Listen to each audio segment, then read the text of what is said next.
Dust hangs in the heat. The white Nile glints like a blade. A fish eagle cries. The grass holds its breath. Welcome to Uganda. Mist-draped rainforests, golden savannas, and winding river valleys. Among the wildlife, competition for the last meal rules the dry season. As pools shrink to mirrors, every mouth negotiates the same ration. Mountain gorillas haunt the clouded highlands. On the plains, elephants, buffalo, antelope, and lions set the rhythm. Along the river, hippos bask as crocodiles patrol with ancient patience. Here, nothing is wasted. Timing is everything. In this journey, we'll see lions test herds, hyenas and jackals press their luck, and vultures with marabou storks settle the final arguments. Tell us in the comments where you're watching from and who you'd back when hunger calls.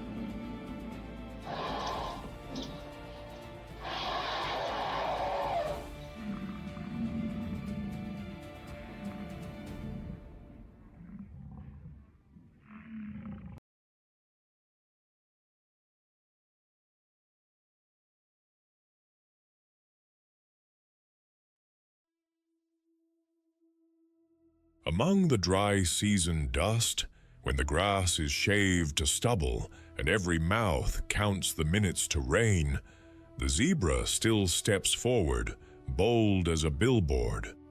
Black and white stripes ripple like heat waves, an optical illusion that can make a hungry lion misjudge the shot. This is the season of last chances, the final green blades, the last safe sip, and the zebra knows the rules. Keep moving, keep together, and never blink at the edge of a water hole.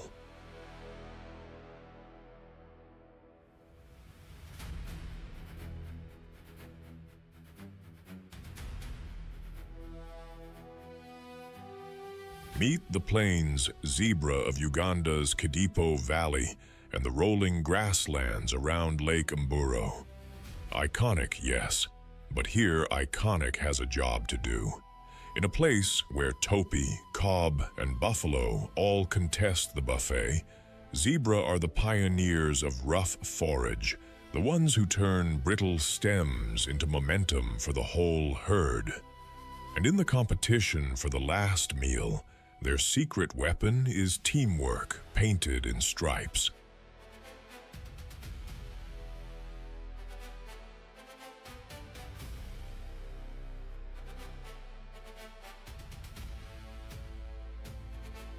Look closely, and it's a walking illusion. Each zebra wearing a unique barcode the universe forgot to scan. The coat is short, sleek, and high contrast, a graphic masterpiece sculpted by evolution to dazzle motion-reading predators and, as research suggests, frustrate biting flies that can drain health in a lean year. A stiff, upright mane runs from pole to withers like a comb set to dramatic. Eyes sit high for panoramic views, ears swivel like satellite dishes.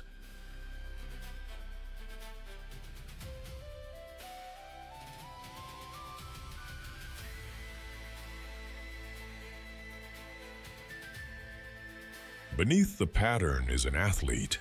Deep chest for oxygen, long cannon bones for stride, and hooves that turn dusty plains into racetracks.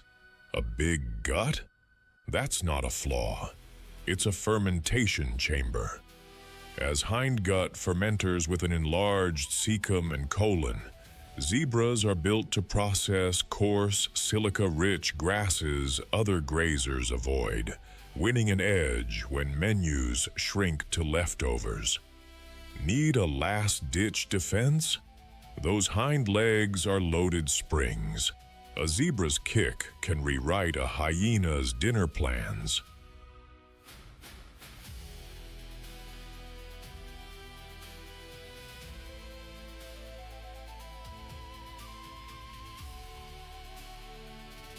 day to day, they are lawnmowers with a schedule. Zebras graze at dawn and dusk, then often chew by moonlight when heat and risk allow. Their menu is mostly tough grasses, stargrass, speargrass, and the crunchy stuff that makes picky antelope sigh.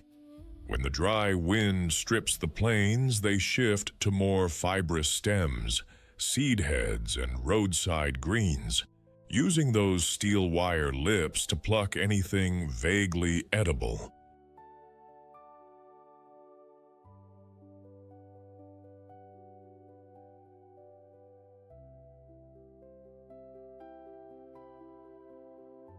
They walk a lot, kilometers at a steady, economical pace, scouting for fresh patches and clean water. Dust baths serve as both spa and parasite ejection system. Rolling paints them in a protective layer of grit. Around waterholes, their caution meter hits red. The herd cues, drinks fast, and doesn't argue about turns.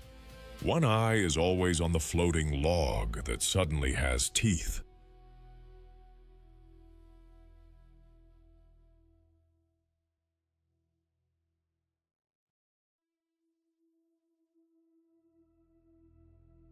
In a last meal scramble with other herbivores, zebras often graze first, cropping tall, coarse grass down to a tender lawn that Topi and Cobb can then exploit, a cooperative accident that still looks like strategy. Social life is the engine that keeps stripes alive. Most zebras travel in small harems, one dominant stallion, several mares, and their foals. The stallion is part bodyguard, part traffic warden, facing down bachelors with snorts and squeals, and herding stragglers when danger whispers.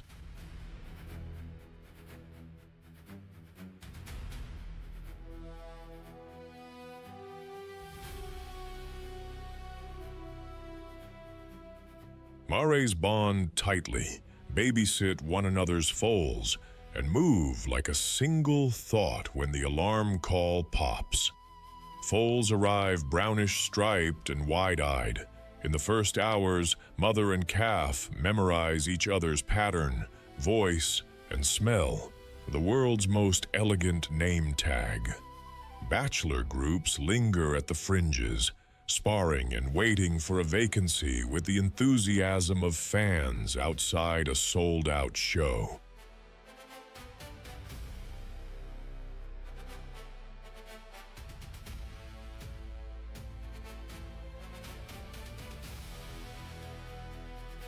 When predators circle, the herd tightens, flanks overlap, and those stripes blur into a living glitch, making it hard to pick one target from the crowd.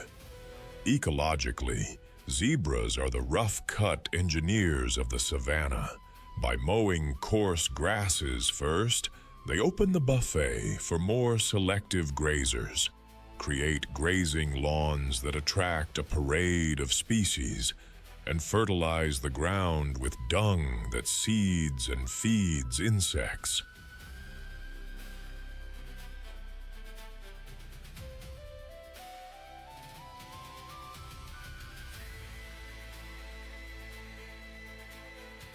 Their toughness in drought keeps herbivore pressure spread across the landscape instead of collapsing into a few water holes. They are key prey for lions and hyenas, yet their vigilance and speed keep predators honest. Uganda's plains zebra are protected in parks, but across Africa they face snares, fencing, and competition with livestock. Globally, the plains zebra is listed as near threatened, a reminder that even common stripes can fade.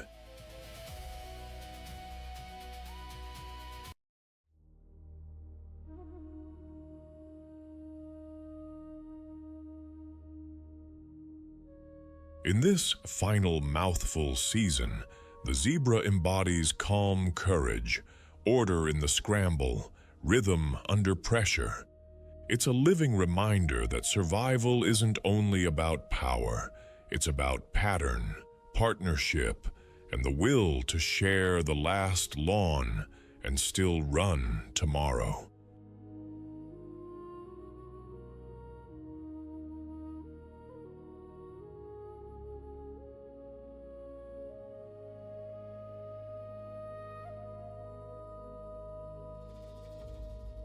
Night squeezes the riverbanks thin, and the grass becomes currency. A hippopotamus heaves from the white Nile like a gray submarine, eyes shining, jaws ready for business. Before dawn shuts the buffet, every mouthful matters.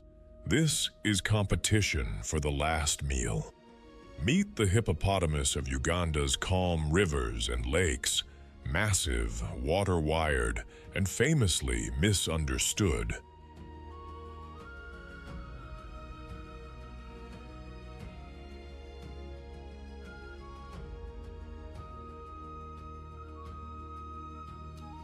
In the Kazinga Channel or along the White Nile, pods, often called colonies locally, lounge by day, then rise as one when darkness cools the land. It looks slow, but do not be fooled. A hippo can sprint at around 30 kilometers per hour on land and move through water with startling force, making it one of Africa's most territorial and dangerous giants. Painted in slate gray and chocolate brown, the hippo is a barrel of muscle on stumpy, piston legs, evolution's amphibious tank.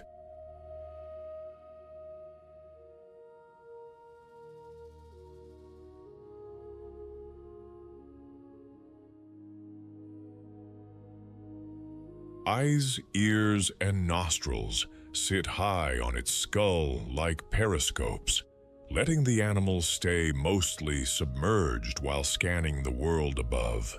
The nostrils seal, the ears clamp, and that dense body walks the riverbed rather than truly swimming, a bottom gallop powered by heavy bones that act like ballast.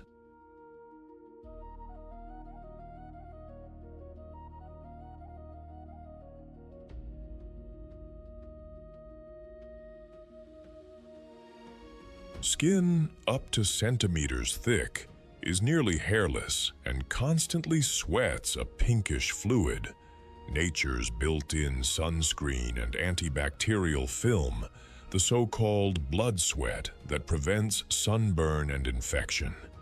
And then there is the mouth, a 150-degree hinge armed with chiseling incisors and saber-long canines, the famous tusks, capable of carving through reeds, rivals, or any mistake that gets too close.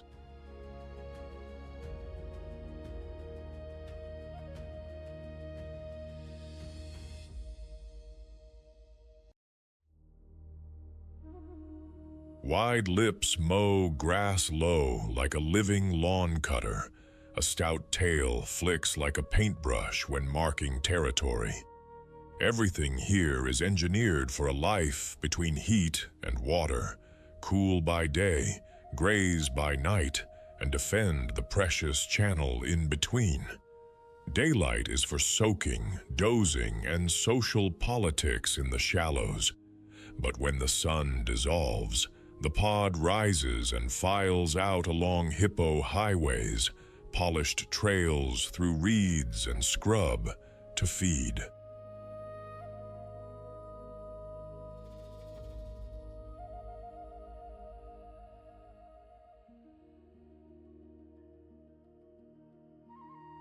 A healthy adult can crop up to 40 kilograms of grass in a single night, mostly short, tender blades.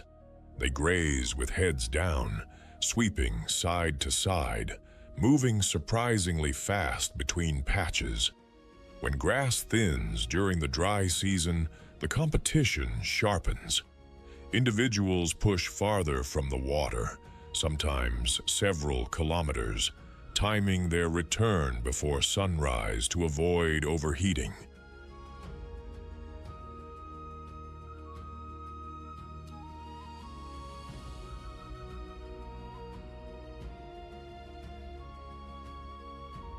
That last meal before dawn turns tense, shoulders bump, ears flick, and a wide-mouthed yawn blooms in the half-light, a warning display that says, "This patch is mine." On land, hippos are generally less territorial, but at the water's edge, the rules harden. A stranger blocking the path or a rival shortcutting to the river can trigger a low rumble, a dung shower boundary mark, or, if all else fails, a bone-rattling charge.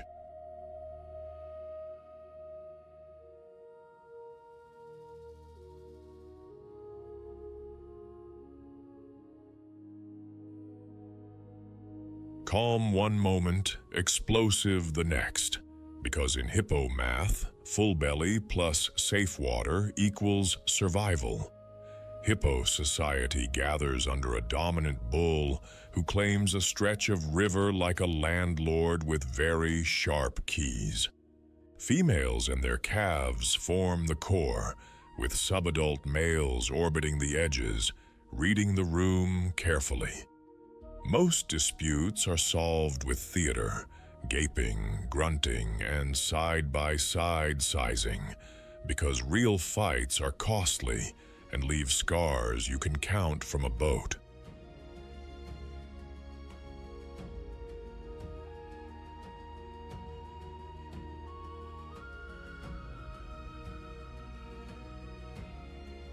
Mothers keep calves tucked along their flanks, boosting them to breathe when the shallows deepen, and sometimes parking them in loose nurseries where a few vigilant cows babysit. Communication is constant. Wheeze honks echo across the water. Underwater rumbles travel like secret messages through bone and riverbed. Come feeding time. Departures and returns feel synchronized, cohesion that reduces chaos on narrow trails. But scarcity frays patience.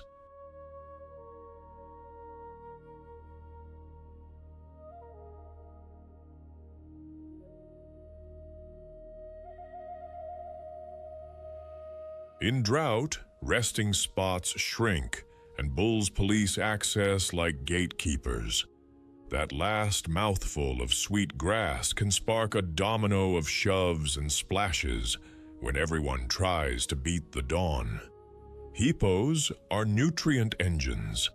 Their nightly grazing and daily dung ferries move fertilizing pulses from land to water, feeding algae, insects, and ultimately fish, a nutrient conveyor that supports entire food webs. Hippo paths shape wetlands. Their wallows carve micro-habitats for birds and amphibians.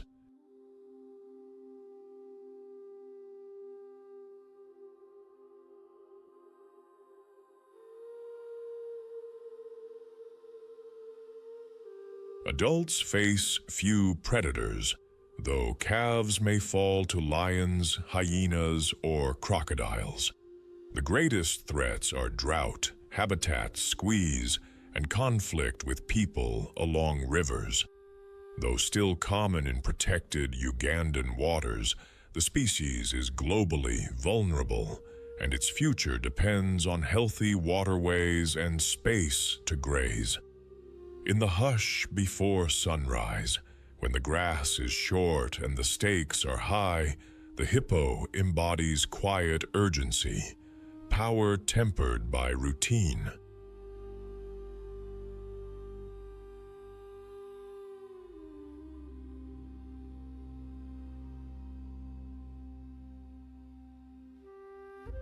It is a symbol of how survival in the wild can be decided not by a chase, but by who wins the last bite.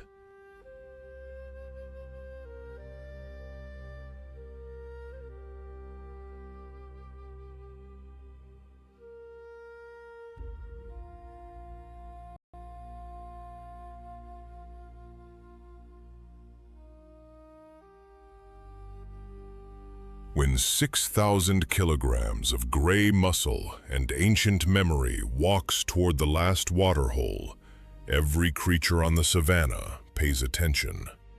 The African elephant doesn't just compete for resources, it rewrites the rules entirely, carving wells from stone, toppling trees like matchsticks, and deciding who drinks and who waits. In Uganda's sprawling grasslands and woodland mosaics, from Murchison Falls to Queen Elizabeth National Park, the African elephant reigns as the ultimate ecosystem engineer. This is the largest land mammal on Earth, a living fortress wrapped in wrinkled gray hide, armed with ivory tusks, and guided by a memory that spans generations. Stand before an adult elephant, and the world recalibrates. Bulls can tower over 3 meters at the shoulder and tip the scales past 6 tons. Cows run slightly smaller, but carry the same architectural presence.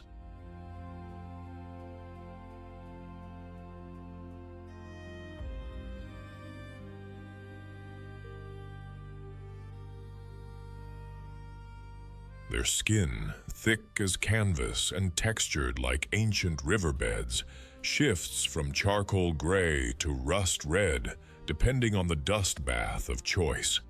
Nature's sunscreen and parasite repellent rolled into one. Those ears, massive and veined like continent maps, flap not for show but for survival, radiating heat through a network of blood vessels that can drop body temperature by several degrees in minutes.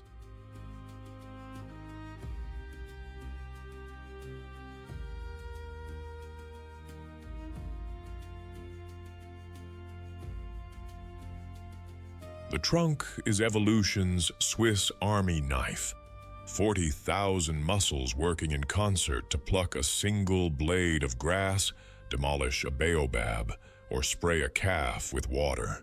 It breathes, smells, touches, grasps, and communicates, all while doubling as a snorkel during river crossings.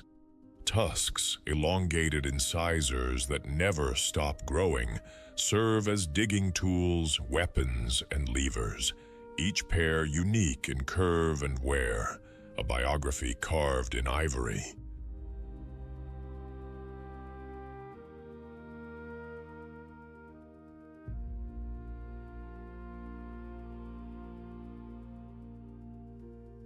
Pillar-like legs absorb impact with cushioned footpads that distribute weight so evenly an elephant can walk across swampland without sinking. And those eyes, small and amber-lit, hold a depth that makes you wonder what centuries of knowledge might look like from the inside. An elephant's day revolves around one relentless equation: 150 to 200 kilograms of vegetation equals survival.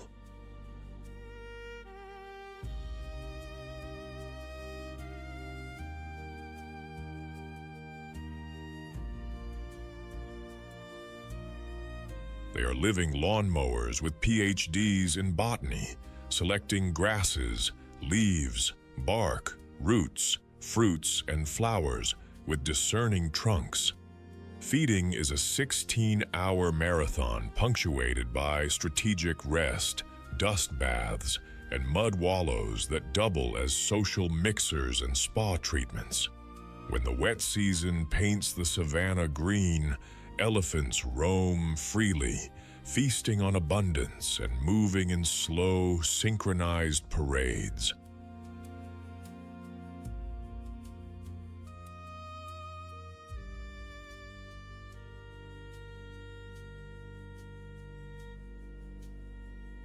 But when the dry season tightens its fist and water holes shrink to cracked memories, the elephant's genius ignites. They dig. Using tusks as excavators and trunks as shovels, they bore into dry riverbeds, cracking through baked earth to reach underground aquifers. These elephant-engineered wells become communal lifelines. Zebras, warthogs, baboons, and birds all queue for a sip from holes. Only elephants had the strength and knowledge to create.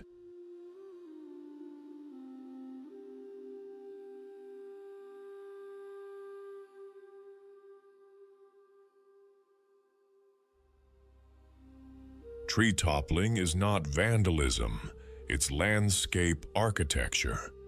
By pushing over acacias and stripping bark, elephants open the canopy, allowing sunlight to flood the understory and trigger a carpet of fresh grasses. Smaller herbivores, gazelles, impalas, zebras, benefit from this living menu, and the cycle rolls forward. Seeds pass through elephant guts unscathed, encased in nutrient-rich dung that doubles as fertilizer.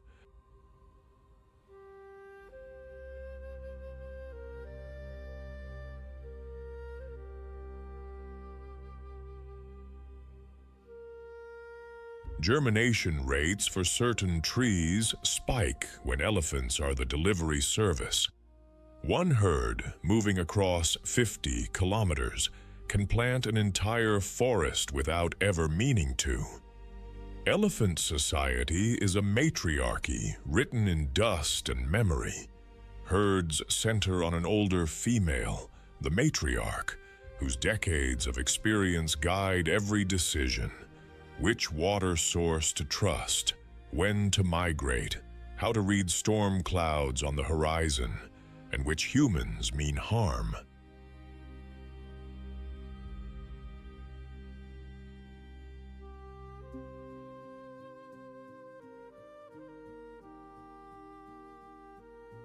She is the librarian of survival, passing down knowledge that cannot be encoded in genes, but only learned through time and trust. Family units are tight-knit clusters of mothers, daughters, sisters, and calves, all moving as one breathing organism. Calves are raised communally. Aunts babysit, older siblings teach, and the herd wraps protectively around the youngest when danger looms. If a calf gets stuck in mud, the entire family stops, strategizes, and digs until freedom is reclaimed.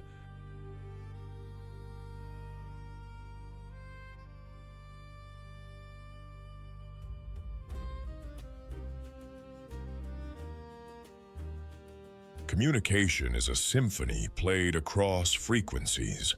Low-frequency rumbles, felt more than heard, ripple through the ground for kilometers, coordinating movements between distant groups. Trumpets announce alarm or excitement. Ear flaps, tail swishes, and trunk gestures form a body language as nuanced as any spoken word.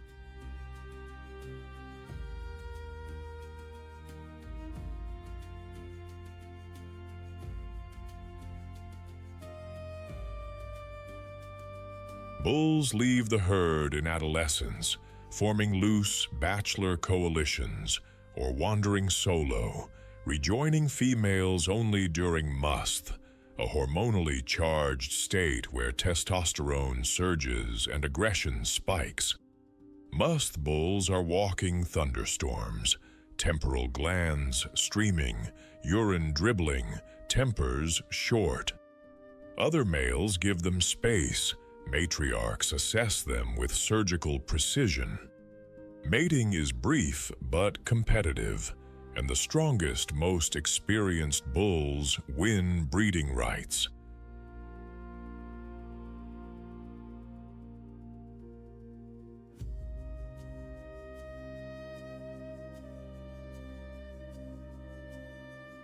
When an elephant dies, the herd lingers. They touch the bones with their trunks, stand in silence, sometimes returning years later to the same spot. Scientists debate the word mourning, But anyone who has watched this ritual knows elephants remember, and they grieve. Elephants are the savannah's construction crew, pest control, and freight service all at once. By clearing overgrown woodlands, they prevent bush encroachment and maintain the grassland-woodland mosaic that defines Uganda's parks.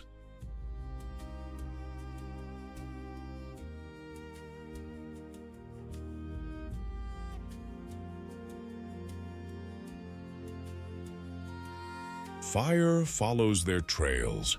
Predators hunt in the clearings they create.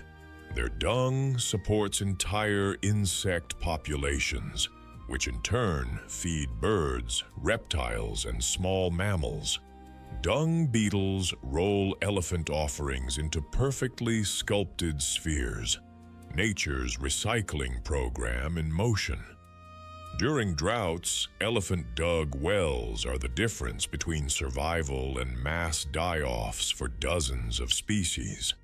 They are keystone engineers, species whose presence holds entire ecosystems together.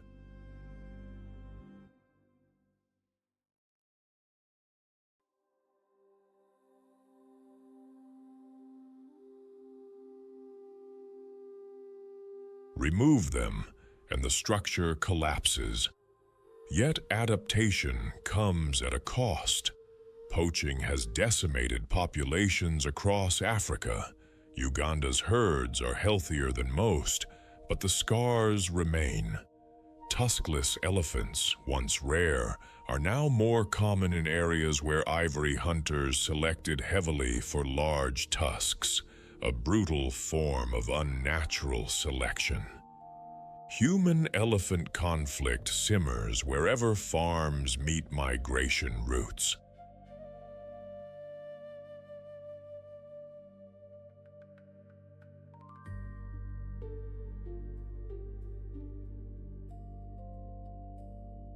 Crop-raiding elephants can destroy a year's harvest in one night, and communities retaliate with spears, poison, and bullets. Conservation efforts hinge on coexistence, electric fences, chili pepper deterrents, and compensation schemes that reward tolerance instead of revenge. Listed as vulnerable, the African elephant's future balances on a knife edge between protection and pressure, between ancient memory and modern expansion.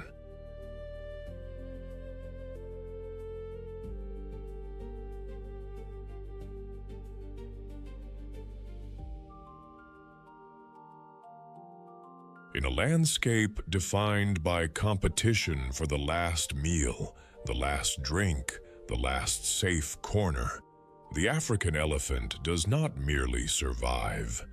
It creates space for others to survive alongside it. It is a living monument to resilience, intelligence, and the quiet power of memory, passed from trunk to trunk across generations.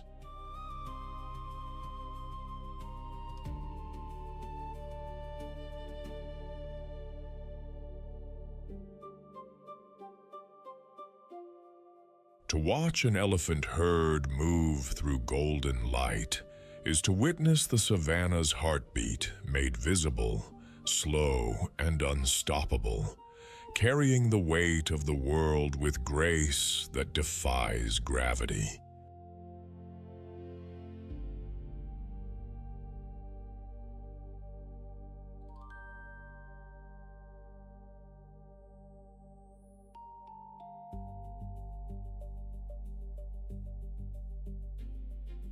On a rocky kopje above the scorched plains, something watches everything.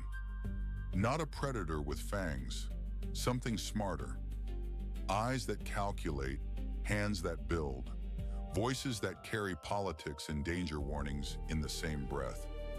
The olive baboon of the Serengeti Mara has no venom, no camouflage, no blinding speed, and it doesn't need any. It has something rarer out here. Intelligence worn like armor. Meet the olive baboon, one of Africa's most widespread and adaptable primates.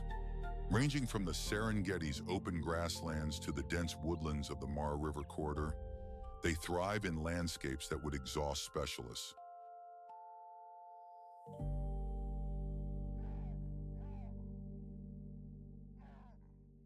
Adults weigh up to 30 kilograms.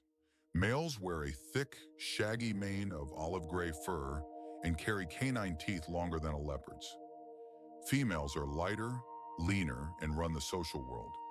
That dog-like muzzle, heavy and long, houses scent glands, jaw muscles, and a set of teeth that double as tools and weapons.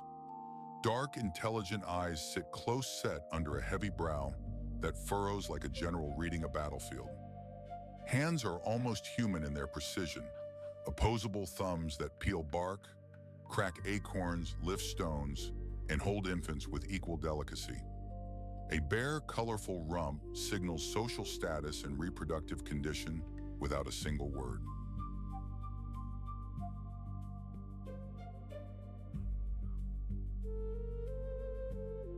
Thick skin on the sitting pads means they can rest on thorny branches and rocky ledges where softer animals can't follow. This is a body built for a generalist life in a world that punishes inflexibility. Baboons don't specialize, they improvise. By dawn, a troop descends from its sleeping trees and spreads across the plains like a small, loud army. They dig for roots and tubers when the rains fail, pluck figs and berries when trees give, raid bird nests for eggs, flip rocks for scorpions, beetles, and grubs.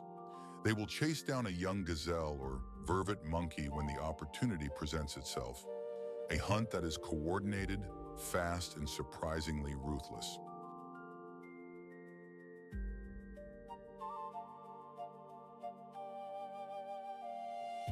Males can take a full-grown Impala fawn, shoulder it, and carry it back to the group before a lion has time to react.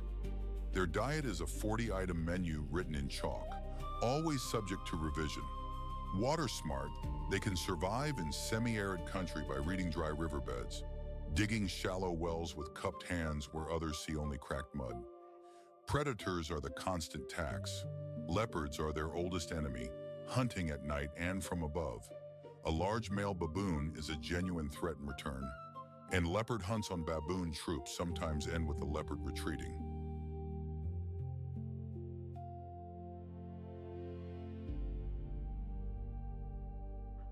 Lions occasionally press in, but 100 screaming primates throwing rocks and standing their ground is a calculation that even lions sometimes decline. Martial eagles drop from height for juveniles. Baboons answer with mobbing and alarm calls that cascade through the troop in seconds. In this savage kingdom, brains are social. A baboon troop, anywhere from 20 to 200 strong, is not a mob. It's a republic with memory. Female lineages anchor the group. A daughter inherits her mother's rank. Sisters back each other in disputes. Old females remember waterholes not used in 10 years and lead the troop there when drought tightens.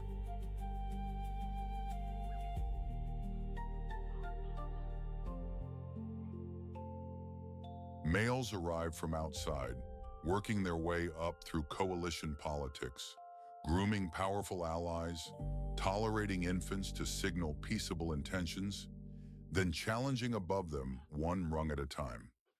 Rank is currency. Higher-ranking males eat first, mate more often, and get groomed longest. But raw size isn't everything. A smaller male with the right friends can outcompete a larger rival who burned his bridges. It's chess played in fur, and every player studies the board every waking hour. Grooming is the currency of trust. Fingers parting fur, removing parasites, lowering heart rates.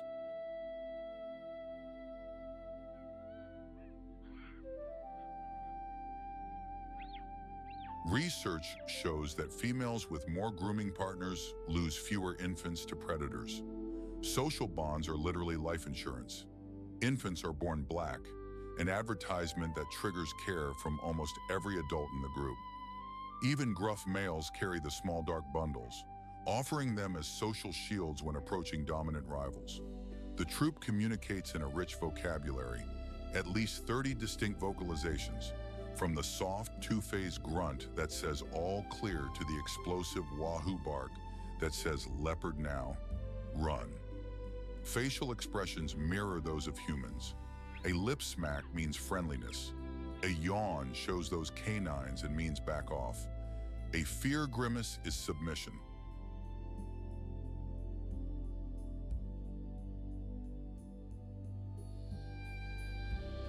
They understand the alarm calls of vervet monkeys and starlings, eavesdropping on neighbors' intelligence as casually as checking the news. Baboons are engineers of small disruptions that add up to large effects. Their digging aerates soil and exposes buried seeds to light. Their dung deposits scatter germinated seeds miles from the parent tree, making them important dispersers for dozens of plant species. By raiding crops on the savannah's edge, they draw conflict with humans, a pressure that is growing as farmland fingers deeper into wild corridors.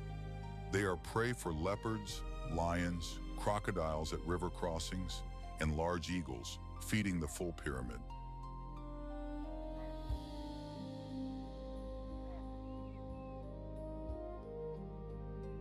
Habitat loss, snaring, and retaliatory killing chip at their numbers in fragmented landscapes, though the olive baboon remains listed as least concern across most of its range.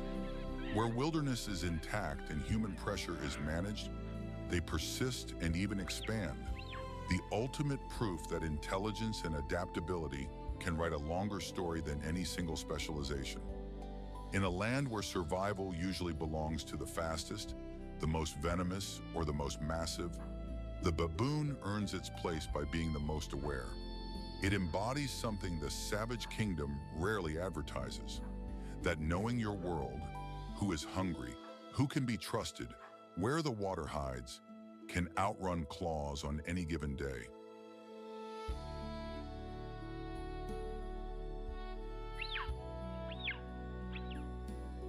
The baboon doesn't just survive the savage kingdom, it reads it.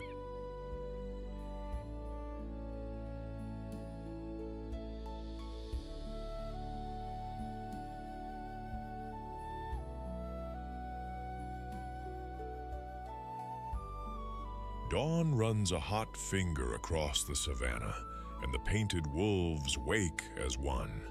Ears like satellite dishes, eyes bright with purpose, they don't stalk in silence, they storm with strategy. In this savage kingdom, survival isn't about lone heroics, it's about the pack that refuses to quit. Meet the African wild dog, the painted wolf of Africa's grasslands and light woodlands.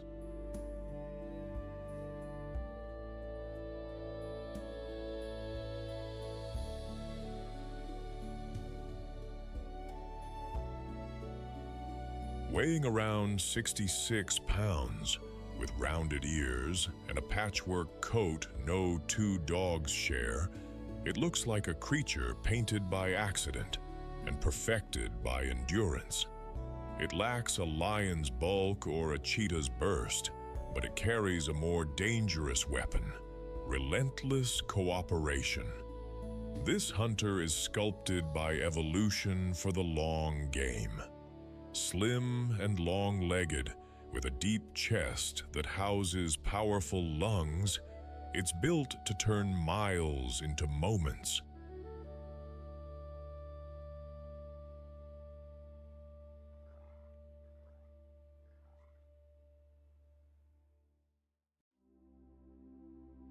Each coat is a one-of-a-kind gallery of ochres, blacks, and whites.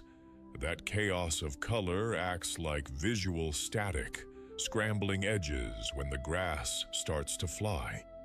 The ears, wide, round, always swiveling, are heat radiators and precision receivers, cooling the body while triangulating the faintest rustle.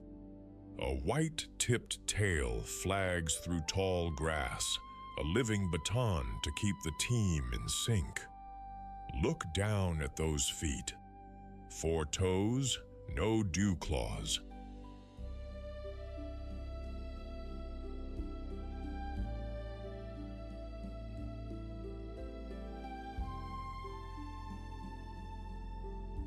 It's not a fashion statement.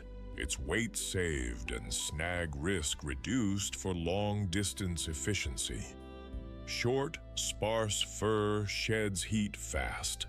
Tough pads and springy tendons turn rough ground into a running track. The jaw isn't lion strong, but combined with numbers, it becomes exactly what it needs to be: effective. Every angle says the same thing. Not a sprinter, a finisher. Their day begins with a rally.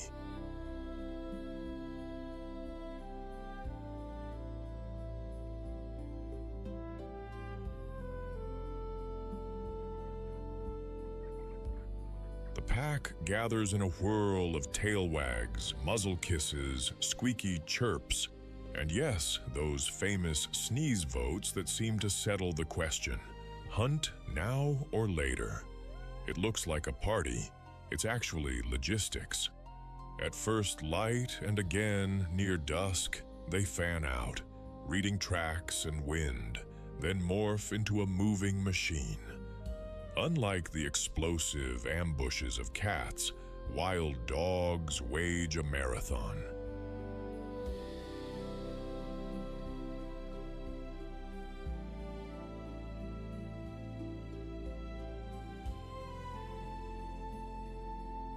They pressure impala, gazelles, and other mid-sized antelopes over distance, rotating runners to keep the pace hot and the prey tired. One flanks, another drives, a third anticipates the turn. A chase becomes choreography. Success can reach a staggering 70 to 80%, numbers most predators would tattoo on their souls. When the moment breaks, the takedown is swift and coordinated.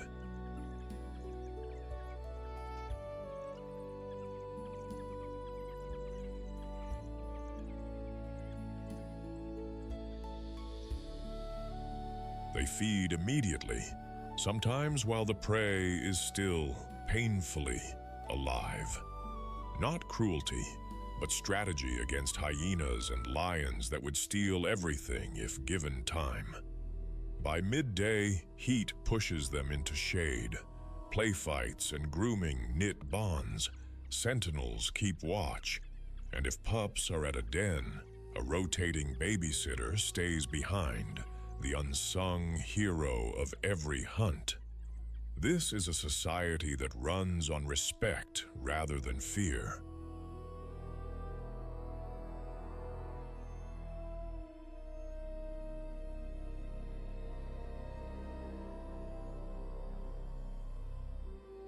An alpha pair leads, typically the only breeders, while brothers and sisters, many related, some adopted through dispersal, become a staff of expert aunties and uncles.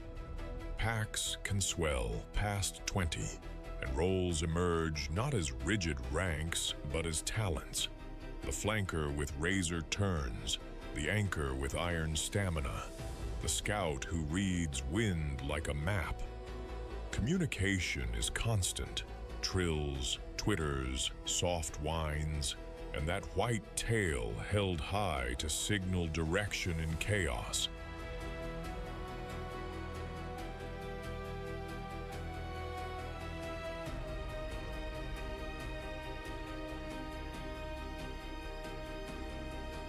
After a successful hunt, the altruism is undeniable. Pups eat first.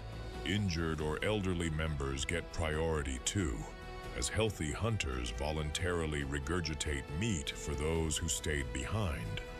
Babysitters shield pups from eagles and jackals. The whole pack relocates when danger maps their den. When youngsters grow, single-sex groups disperse to find mates and start new packs, spreading not just genes, but a culture of cooperation. Painted wolves are the precision editors of the plains.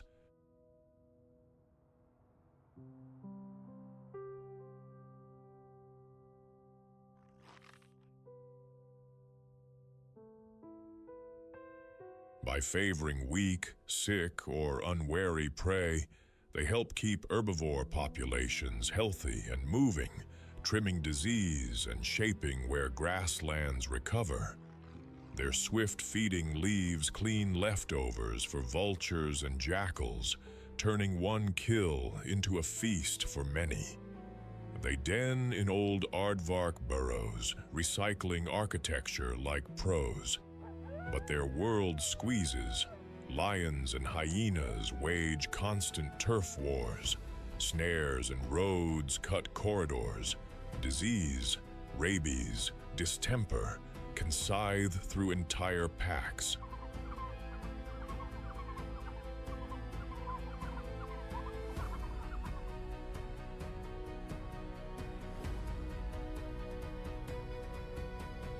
They're globally endangered, and their greatest adaptation, cooperation, now needs a partner. Ours. In a land that can be merciless, the painted wolf proves that the fiercest weapon is a family that runs together. Brutal in the chase, tender in the circle, they embody the spirit of survival through unity.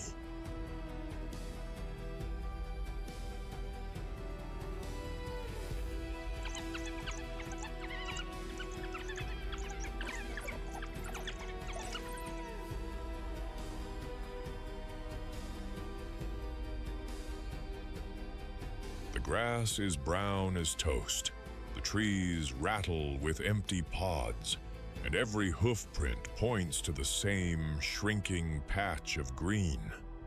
In the Ugandan savannah's late-season hush, the eland moves like a quiet heavyweight, calm, deliberate, and built to outlast the rush. When food becomes a rumor, endurance becomes a strategy. And the last meal is a contest you win by staying on your feet.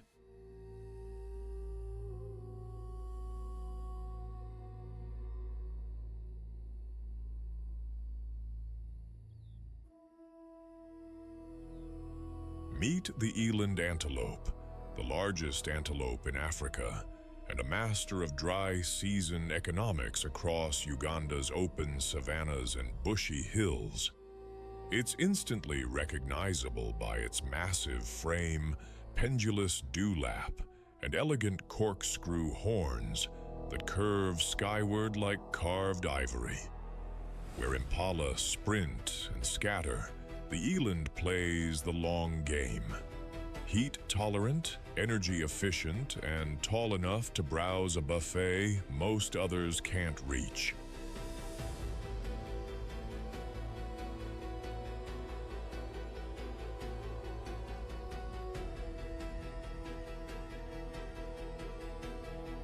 Painted the warm fawn of sun-baked grass, the eland carries faint, chalk-white body stripes and a dark ridge along the spine. Subtle brush strokes on a living canvas.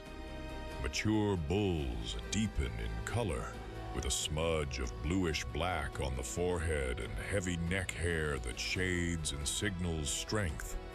Both sexes wear those spiraled horns, long, ridged, and purposeful, tools for defense and pruning, and a visual do not test me sign to would-be challengers.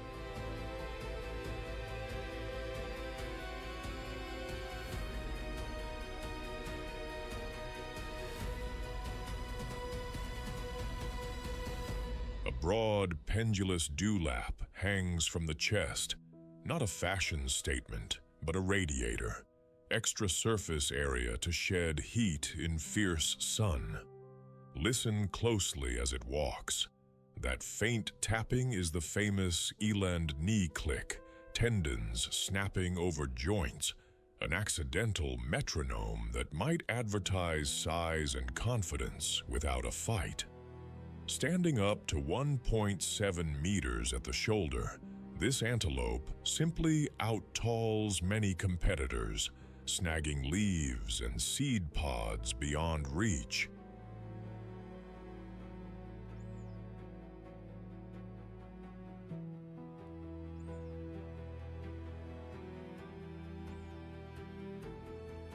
Evolution tuned its internal plumbing, too. A powerful rumen breaks down tough, fibrous browse. Kidneys and gut conserve water. Even saliva helps soften woody bites. It's a creature sculpted not for speed, but for stubborn survival. With the surprise party trick of clearing a 2-meter fence when it must. Eland are flexible feeders. Part browser, part grazer, sampling acacia leaves, combretum twigs, flowers, fruits, and late-season pods when the lawn is gone.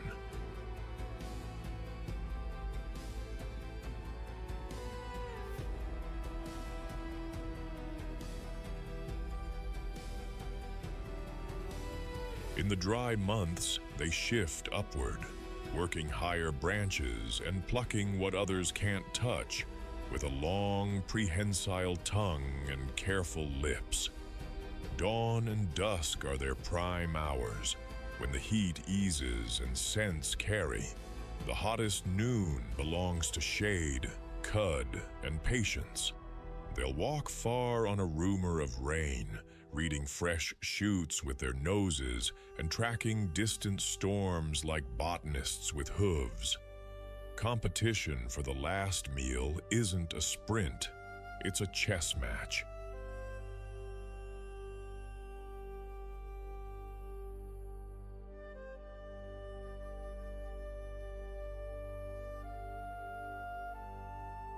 While zebras grind the stubble and buffalo muscle into the remaining grass, eland sidestep the crowd and browse the overlooked edges. Predators complicate the schedule. Lions and spotted hyenas test the margins. So eland feed with one eye up and an ear on the wind. If trouble closes in, they pivot from slow elegance to long stride power, horns down, dewlap swinging. They can't match a sprinter, but they can keep going and going into stonier ground where big cats lose their nerve and footing.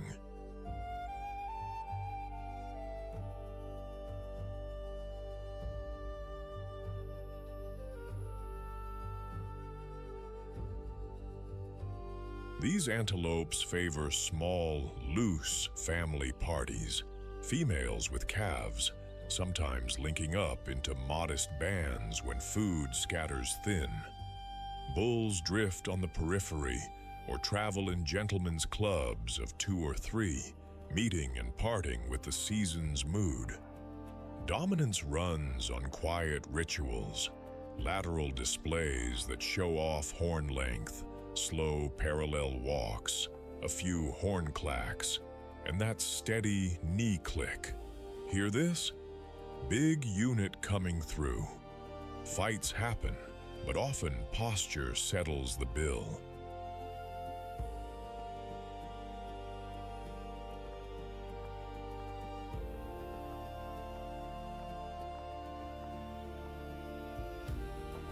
Calves spend their first weeks hidden and still, mothers parking them in cover and circling back to nurse. Later, they join a nursery group, a daycare with many eyes where one alarm can lift the whole cohort into motion. Cooperation is subtle but constant. Shared vigilance, shared routes to browse stands, and a group memory of safe passages to rugged slopes when lions start drawing maps. Eland are the high-reach gardeners of the savannah.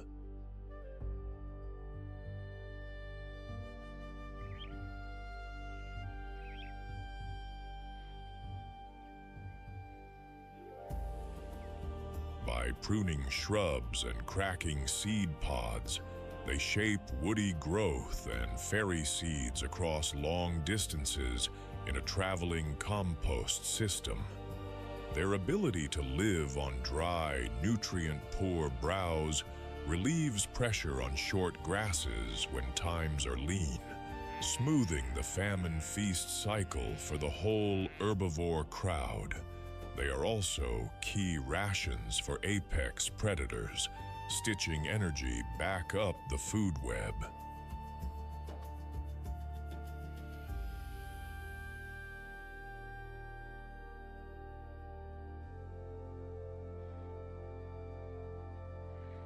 Globally, the common eland is listed as least concern, but locally they face habitat squeeze, bushmeat snares, and conflict at the edges of farms. Protecting corridors and keeping poaching low lets this quiet giant keep the system resilient. In the season of almost nothing, the eland turns patience into power. It embodies the spirit of quiet persistence, reminding us that among fierce competitors, the last meal often belongs to those who waste the least and climb the highest.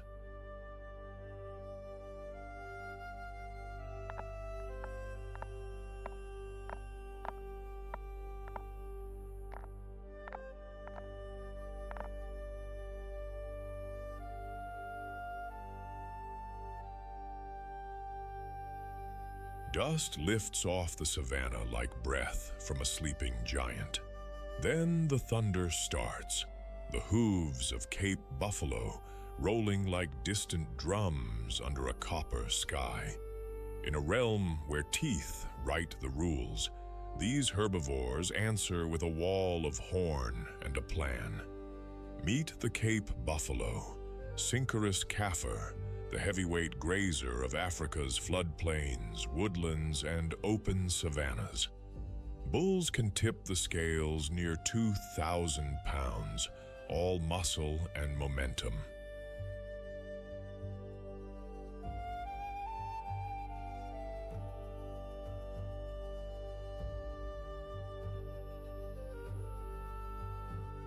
Their signature armor is the boss, horns fused at the base into a helmet of bone, turning foreheads into battering rams. When trouble finds them, they don't just run, they reorganize into a moving fortress. Painted in shadow black to charcoal brown, the Cape buffalo is sculpted for pushing back. The body is a tank, deep-chested, with a heavy neck and a ridge of muscle along the shoulders. Ears droop like frayed flags, nicked by thorns and old arguments.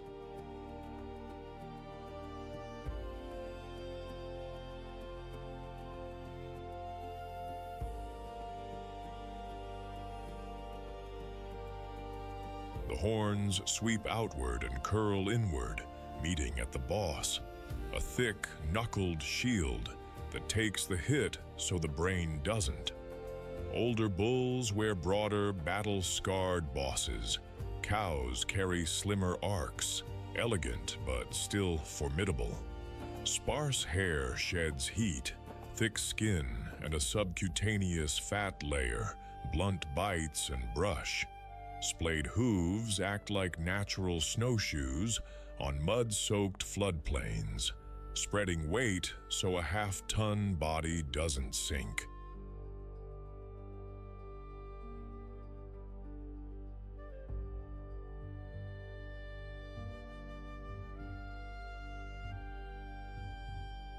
The wide muzzle and prehensile lips harvest coarse grasses, while a four-chambered stomach turns tough cellulose into fuel, evolution's blender and battery pack in one. Side-set eyes give panoramic vision. Sound and scent do the rest, reading lions with the breeze. Mud is their armor and their spa, cooled backs, smothered ticks, and a fresh coat for the next round. Buffalo are bulk grazers, mowing through swathes of thatch that daintier eaters ignore.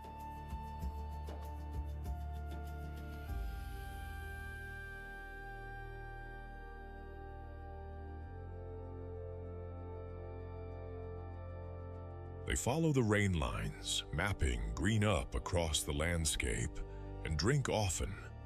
Water anchors their days. Dawn and dusk are prime time. Cooler air, better grass, fewer flies. Midday brings shade, cud chewing, and a wallow or two that turns skin slick with clay. Oxpeckers hitch rides, picking at ticks and sounding alarms with sudden chatter and wing beats. They move like weather fronts, steady, organized, and impossible to ignore.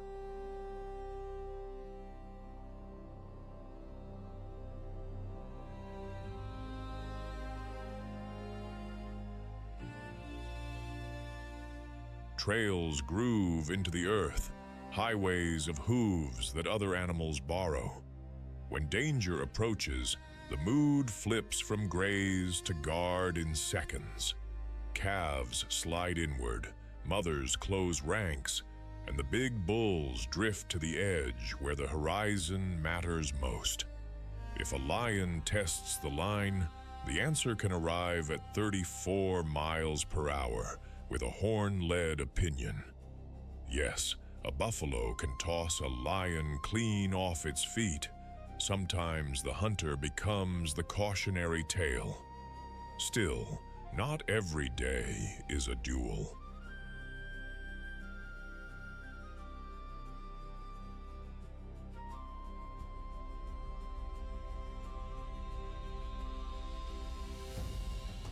Most days are grass, water, and the slow, deliberate choreography of staying alive. This is community with a code. Herds can number from a few dozen to several hundred, even thousands when conditions are right.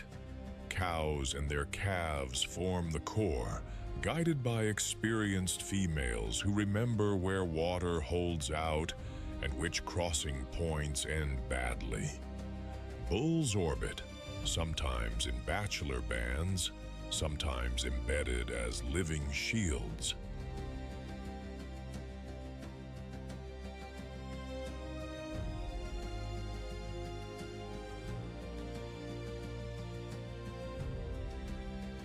Older bulls, the so-called Daga boys, mudmen, may peel off into small, grumpy clubs near waterholes. They're legends for a reason. Hierarchy among males is settled horn to horn, boss to boss, shoving matches and scything head tosses that test strength without spilling life. Calving follows the reins. Newborns are up on wobbly stilts within minutes, tucked into creches watched by multiple mothers.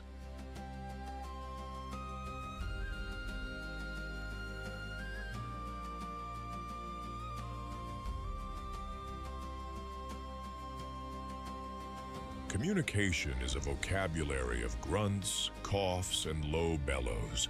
A lifted chin or a tail twitch can turn the herd. And when predators make a grab, buffalo do something most prey never dare. They counterattack. They've rescued calves, steamrolled ambushes, and escorted big cats to the exit with unambiguous enthusiasm. As living lawnmowers, buffalo keep grasses trimmed and vigorous, cycling nutrients and shaping plant communities. Hooves aerate soil, dung seeds the next generation of green.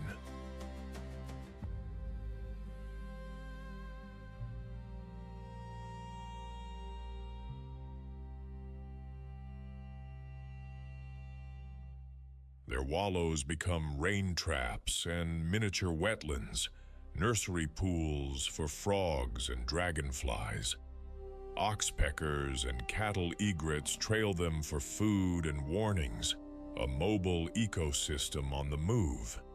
They're also a cornerstone of the predator economy, feeding lions and crocodiles when fortune flips. Officially listed as least concern, buffalo still face habitat loss, fences that break migration routes, and diseases like bovine tuberculosis.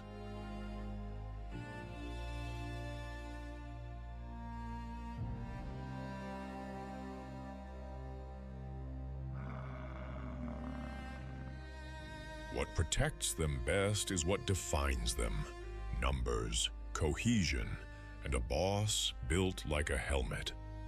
In a savage kingdom where survival is negotiated daily, the Cape buffalo is proof that unity can look like power. It embodies resilience, the kind that stands shoulder to shoulder and refuses to blink.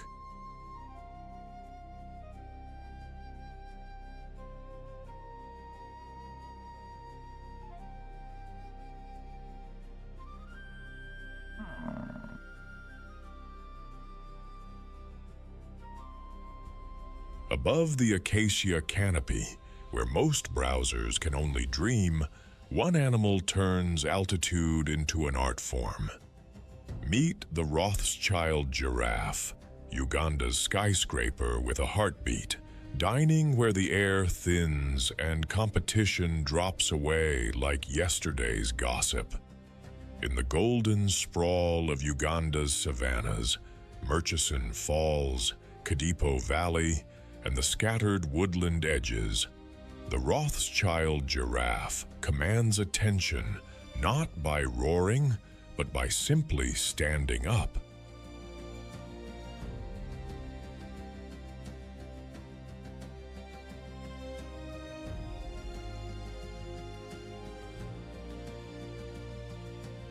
Named for the naturalist Lord Walter Rothschild, this subspecies wears its heritage in every tower-high step and every languid, leaf-plucking sweep of its tongue. Its coat is a living mosaic, rich chestnut polygons edged in cream, splashed across legs that end, crucially, without markings below the knee, a signature detail that separates Rothschilds from their cousins. But the real distinction is presence.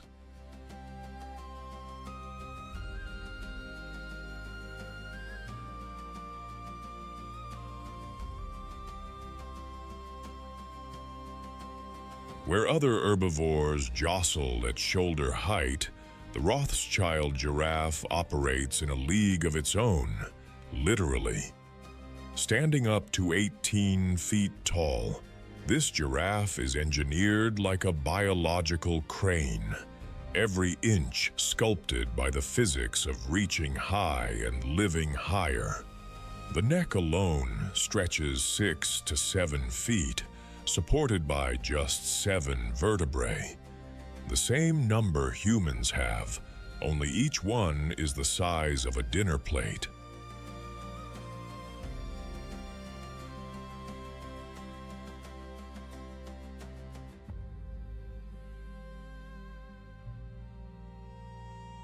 Muscles cascade down that column like cables on a suspension bridge, anchoring a small, elegant head crowned with horn-like ossicones, skin-covered bone knobs that give males a slightly regal, battle-worn silhouette after years of necking duels.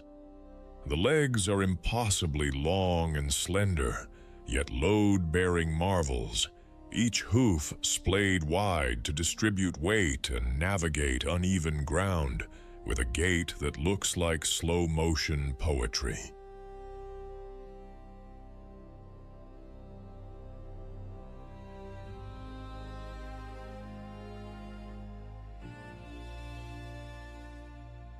The tail is a whip of coarse hair, perfect for swatting flies or punctuating a mood. But the tongue, oh, the tongue is where evolution really showed off. Nearly 18 inches of prehensile, blue-black muscle, tough enough to strip thorns off acacia branches without flinching, dexterous enough to curl around the choicest shoots like a sommelier selecting vintage leaves.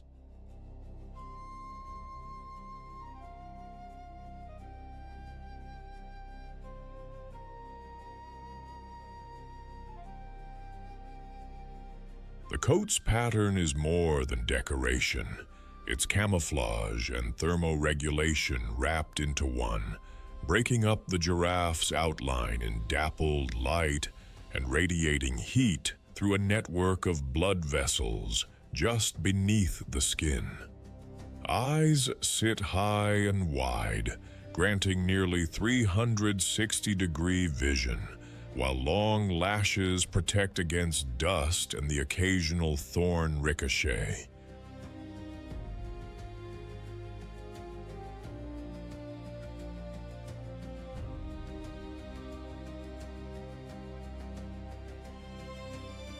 Every element, from the cardiovascular system that pumps blood uphill against gravity, to the specialized valves that prevent fainting when the head drops to drink, is a testament to survival through sheer vertical advantage.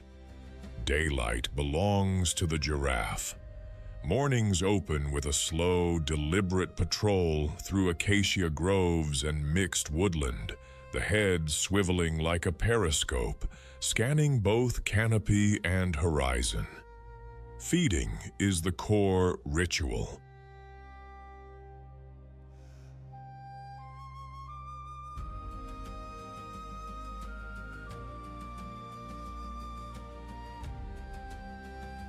Using that extraordinary tongue and flexible lips, the Rothschild giraffe plucks leaves, buds, and seed pods from heights no zebra, buffalo, or even elephant can comfortably access.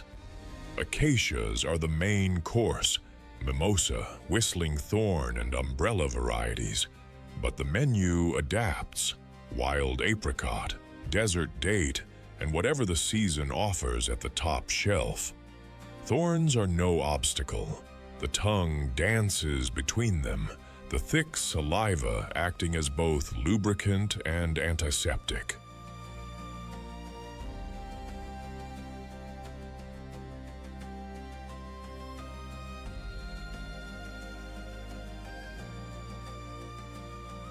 Feeding sessions are long, methodical, and surprisingly social.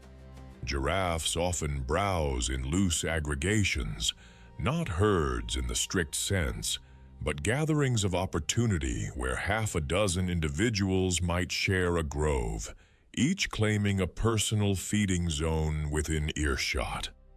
There is little squabbling over food. Height eliminates most competition, so the mood is calm, almost meditative.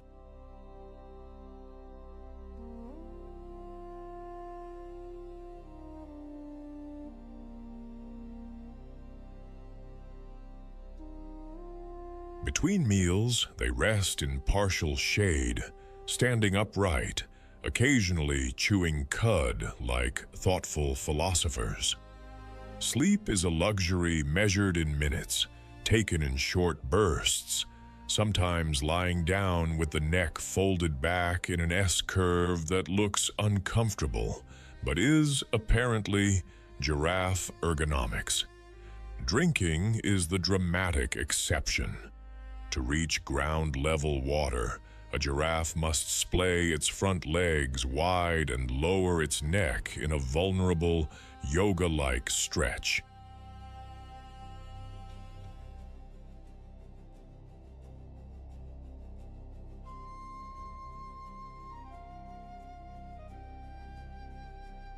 It is here, heads down and balance compromised, that predators see their opening. So giraffes drink fast, gulp hard, and get back up to full height as quickly as biomechanics allow. The rest of the day is spent moving between feeding sites, a nomadic rhythm dictated by leaf quality, water availability, and that unspoken savannah calculus of safety versus sustenance. Rothschild giraffes are fluid socialists.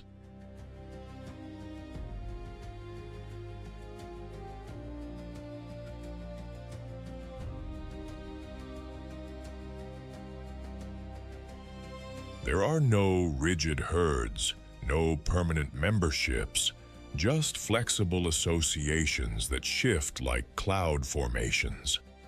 Females and their young form the most stable units, often moving together in groups of 4 to 10, sharing vigilance and calf-rearing duties in a loose, cooperative sisterhood. Bulls are more solitary, drifting in and out of female groups, especially during mating season, when testosterone sharpens the agenda.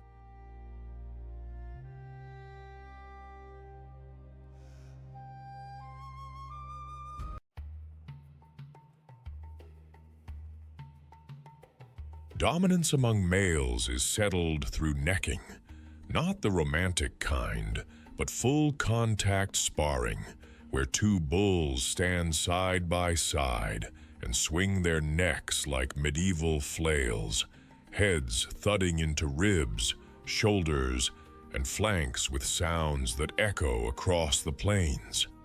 These bouts can last minutes or stretch into prolonged dust-raising contests. But serious injury is rare. It is about establishing rank, not annihilation.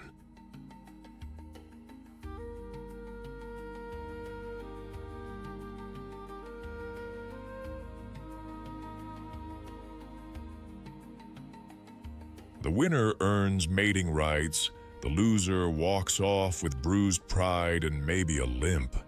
Communication is subtle. Giraffes are largely silent, but not mute. Infrasonic calls, below human hearing, ripple through the ground and air, coordinating movement and signaling alarm. Visual cues matter more. Ear position, tail flicks, the angle of the neck all broadcast mood and intent.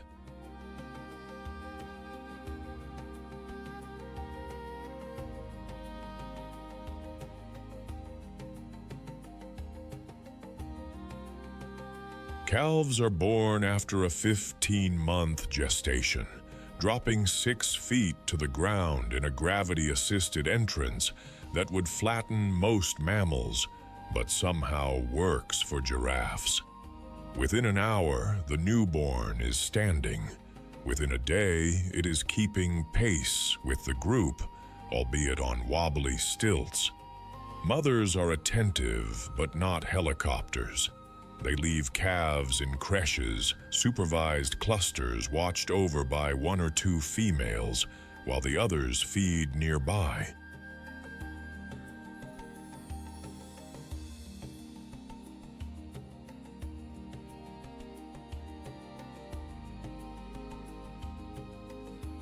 This babysitting rotation works because predators, lions, leopards, hyenas, prefer easier targets. Still, mortality is high in the first year.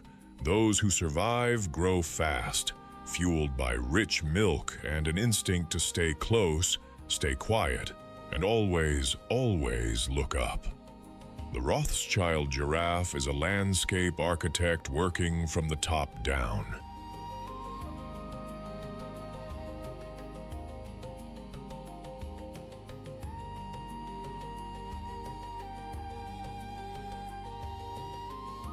By browsing high, it prunes treetops, shaping canopy structure and allowing sunlight to penetrate lower vegetation layers, which feeds everything from grasses to shrubs to insects. This high-altitude grazing reduces competition for ground-level browsers like Impala and Dik-Dik, effectively partitioning the food web by elevation.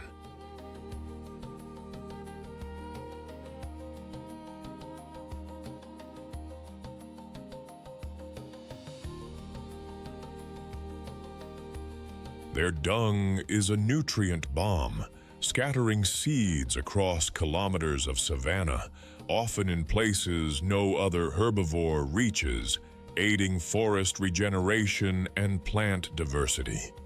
They are also living watchtowers. With vision that spans the horizon and height that grants early warning, giraffes often serve as the savannah's alarm system. When a giraffe stares hard in one direction, every other animal takes note.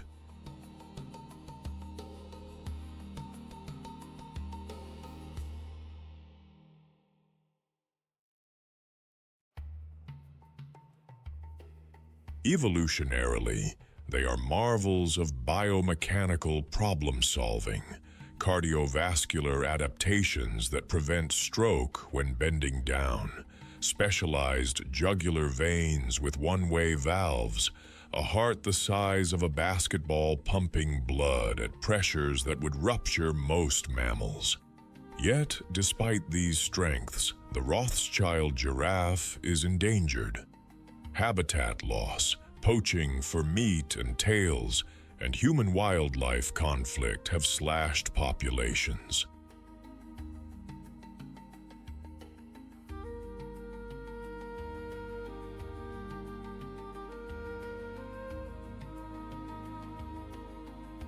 In Uganda, conservation efforts in Murchison Falls and translocation programs to new protected areas are slowly stabilizing numbers, but the margin is thin.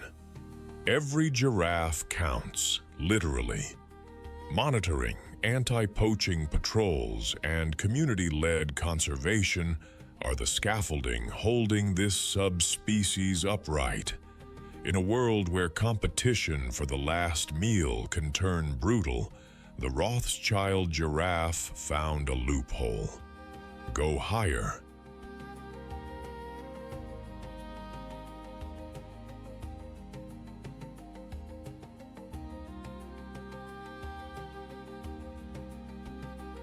It is a reminder that sometimes survival is not about fighting harder, but thinking taller, reaching farther, and claiming the space no one else thought to look. Graceful, vulnerable, and impossibly resilient, this skyscraper with a heartbeat embodies the quiet power of adaptation, proof that in the race for resources, altitude can be the ultimate advantage.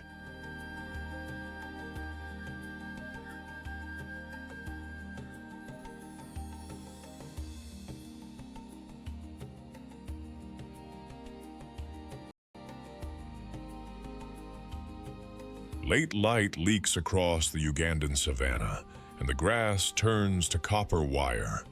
A warthog drops to its knees like a polite diner, saying, "Grace, racing the dusk for one last bite."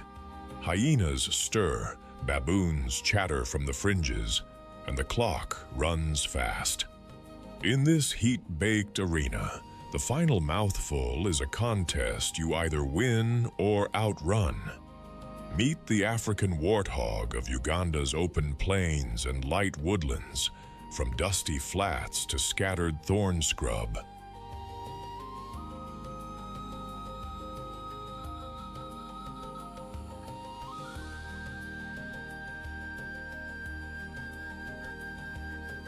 Stocky, scarred, and utterly unembarrassed, it looks like a pig that welded armor onto itself. You'll know it by the face shields, the warts, and those sweeping tusks. But its signature move is stranger. It grazes on its knees, turning dinner into a low, efficient operation. Painted by necessity rather than fashion, the warthog wears dark, leathery skin and a coarse, bristle mane that rises like a mohawk when adrenaline sparks.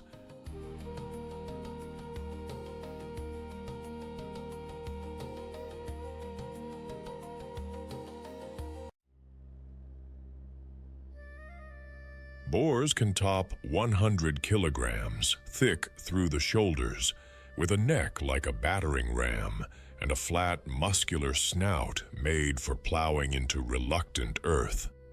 The facial warts are actually bony pads under tough skin, cheek shields that absorb impact when males fence head to head.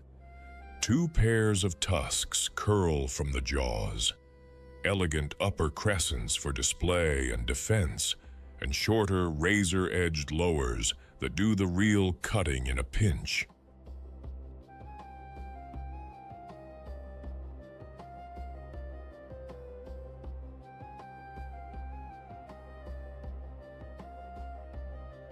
Eyes sit high and wide, a periscope above the grass, while the ears swivel like little satellite dishes reading the gossip the wind is spreading. Sparse hair and that dark hide shed heat and resist thorns. Calloused pads on the wrists explain the Nile grazing trick, keeping energy use low and the snout perfectly aligned with short grass. Evolution sculpted this body for the savannah's contradictions: brutal sun, hard soil, and the urgent need to be both bulldozer and sprinter.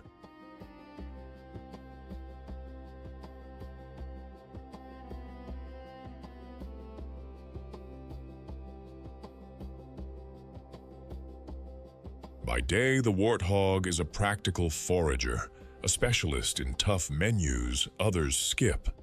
Short grasses, gnarly roots, tubers, fallen marula, a snack of beetles or grubs. If it can be sniffed, dug, and chewed, it's worth the effort. That kneeling posture turns the jaw into a lawnmower, trimming swords that zebras leave behind.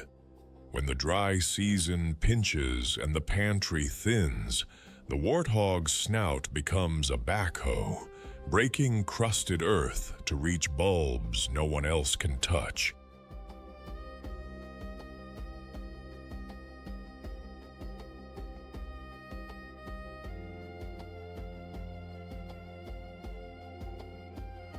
Competition for the last meal is not just a metaphor here.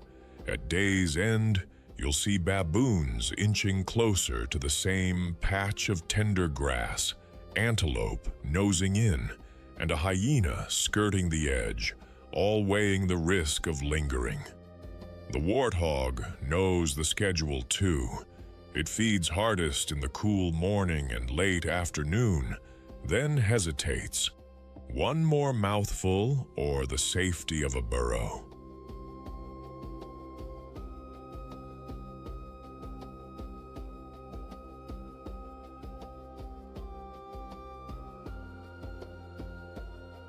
Occasionally, to top up minerals, it will even gnaw a sun-bleached bone, a surprising piggy habit in a place where calcium is as scarce as shade. When alarm flares, lion, leopard, or that eerie hyena giggle, the tail pops straight up like a flag, and the trot becomes a zigzag sprint. If trapped, the warthog spins, lowers its head, and becomes a set of opinions with knives. Community, for warthogs, is a tool.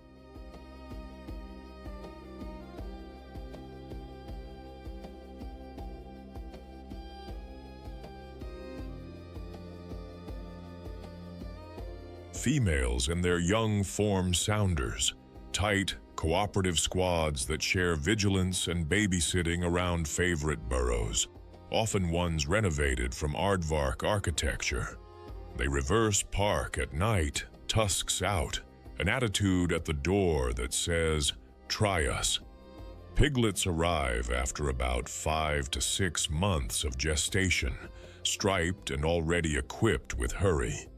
Creches sometimes form, a piglet playgroup guarded by a no-nonsense mother who can pivot from feeding to full fury in a heartbeat.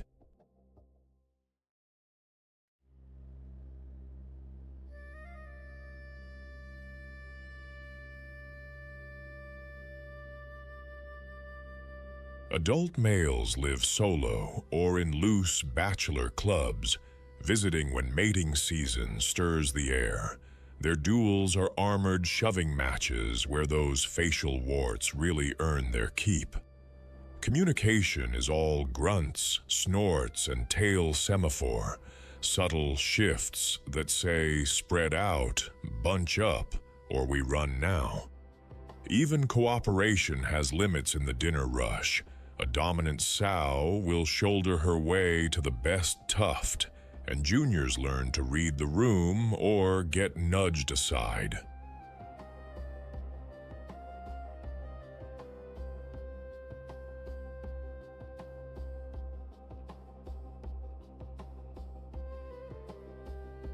Think of the warthog as the savannah's rough-handed gardener. Its digging aerates soil, plants seeds, and helps rain infiltrate hardpan. By mowing coarse grasses down to tender regrowth, it paves the way for antelope to feed behind it. Abandoned burrows become housing for mongooses, jackals, even owls. Occasionally, a warthog will sprawl for a spa day with banded mongooses, letting them pick off ticks. Mutualism with benefits.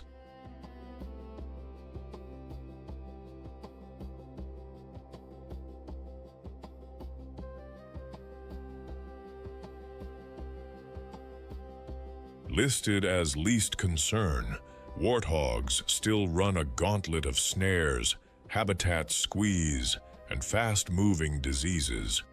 Their counter is adaptability. Shift feeding times, kneel when others tire, dig deeper when the pantry says empty.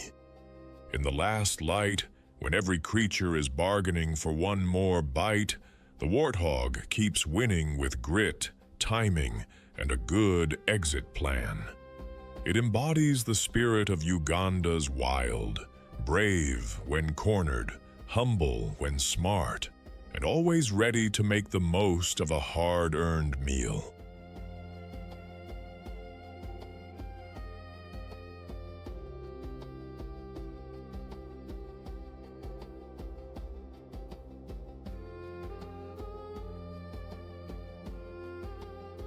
The river looks calm until the log grows eyes.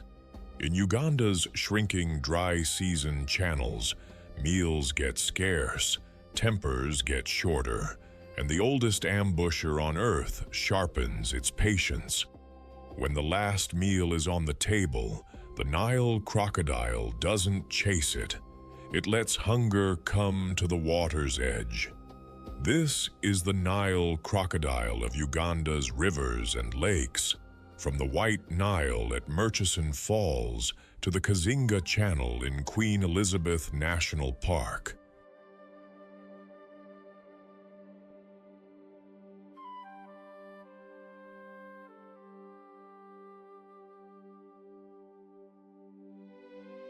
Built like a living low-profile submarine, it waits with nostrils and eyes riding high, everything else erased by glare and shadow.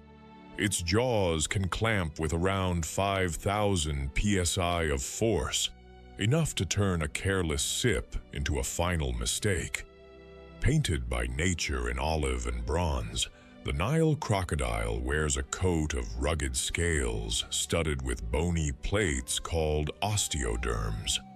Armor that shrugs off thorns, bumps, and the occasional bad idea from a predator.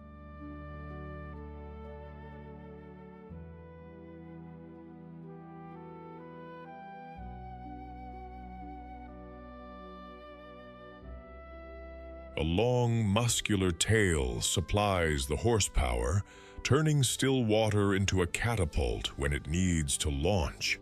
The head is a wedge, eyes and nostrils perched on top like periscopes, so the body can remain invisible under the surface. Conical teeth grip rather than slice, and new teeth grow in to replace old ones. Nature's lifetime dental plan.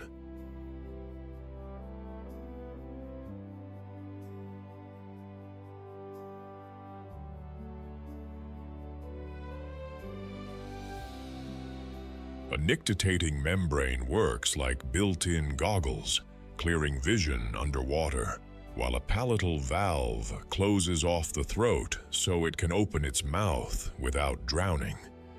Black freckles, tiny sensory organs, dot the scales, reading the slightest ripple of a hoofstep upstream. Heat is managed with sun-soaked scutes and open-mouthed gaping, a reptilian version of a radiator.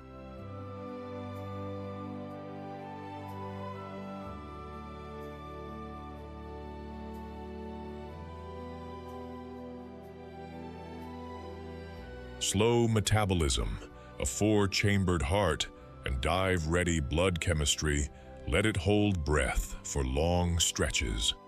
Patience is not just a virtue here, it is a physiology. Speed is optional. Timing is everything. A Nile crocodile can float like a shadow for hours or even days, staking out crossing points where zebras, antelopes, or warthogs must drink. It uses banks, overhanging reeds, and afternoon glare as camouflage.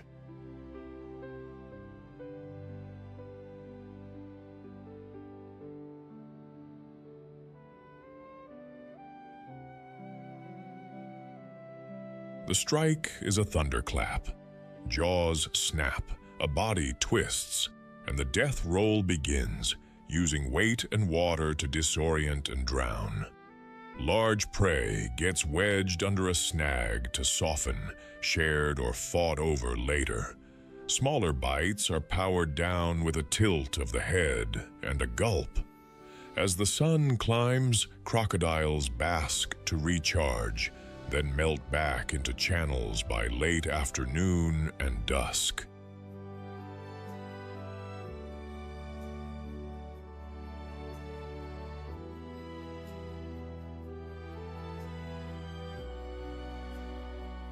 In feast times, they're picky. In lean times, the menu widens.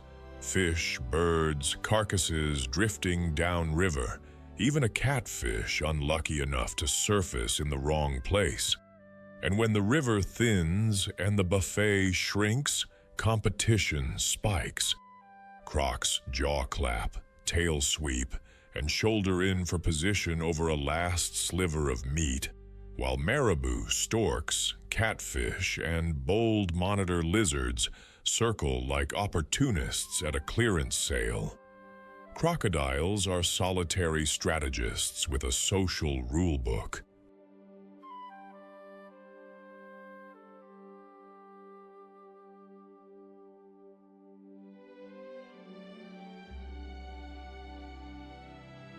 Big males own the best basking spots and first rights to carcasses. Size settles most arguments before they start. Displays do the talking, deep bellows that make water shimmy, head slaps that say mine, and arched postures that measure confidence in centimeters. Truces form when the prize is big enough to share, break when it isn't. Courtship is quieter than the feeding scrum, a rumbling duet, a brush of snout, and a brief, careful tangle.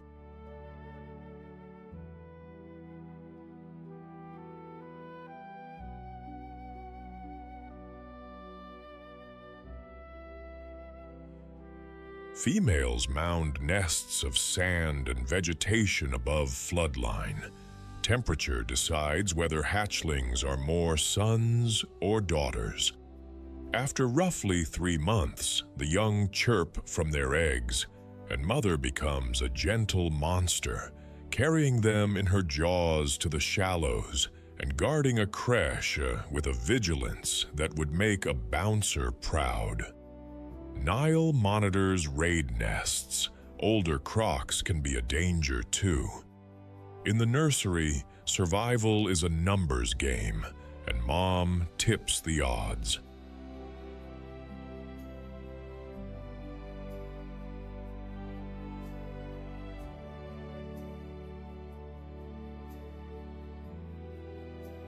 As apex predators, Nile crocodiles redraw the map of behavior for anything that drinks, wades, or swims.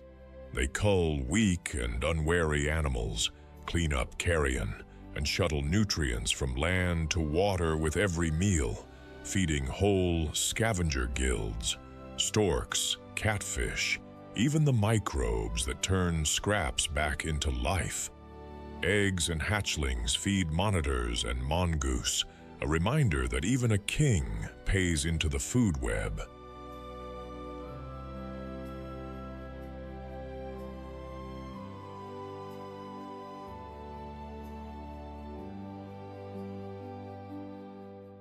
Listed as least concern, overall, they still face snaring, habitat loss, and conflict at busy fishing banks.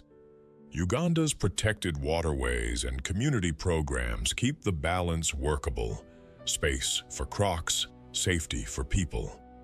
In a season when the river holds only one last meal, the Nile crocodile is the patient handwriting at the bottom of nature's contract.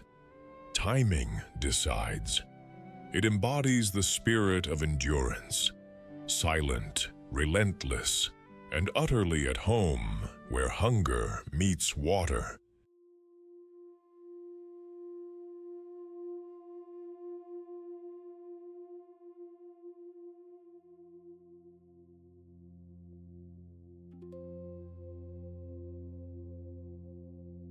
Dust hangs in the evening heat as the lions of Uganda step from the grass like living embers. Ahead, a wall of Cape buffalo lowers its horns, and the savannah holds its breath. This is the competition for the last meal: strategy versus muscle, patience versus thunder. We're with the African lion, Panthera leo, across Uganda's open plains. Places like Murchison and Kadipo, where grass waves, nerves fray, and decisions decide who eats.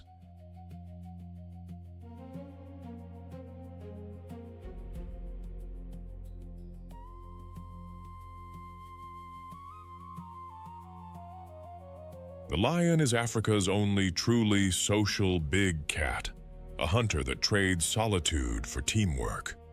One look sets it apart: the male's mane, a storm cloud of hair; the lioness, sleek and purposeful, every line built for the job at hand.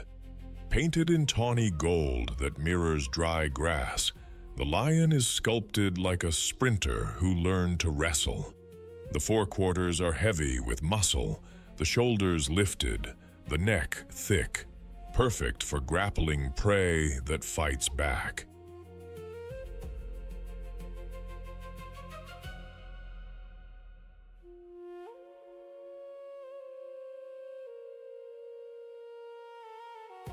Padded paws move like whispers. Retractable claws stay needle-sharp until the moment they hook into hide. A dew claw on the forepaw works like a grappling hook during takedowns. The male's mane is more than a crown, thick hair that blunts horn thrusts and advertises strength. Darker manes often signal maturity and resilience.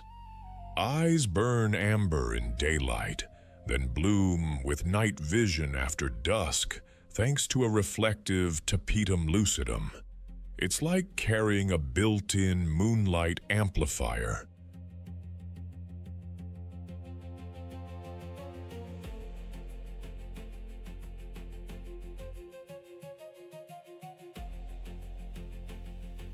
Whisker spots map unique IDs, a social barcode for pride life.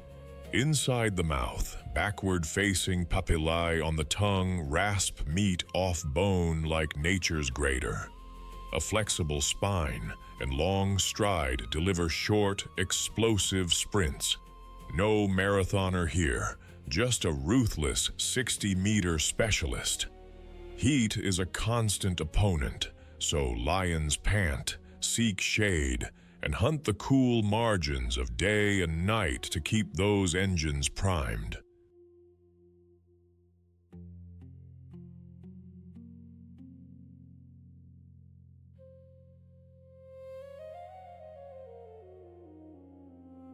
Lions are crepuscular by design.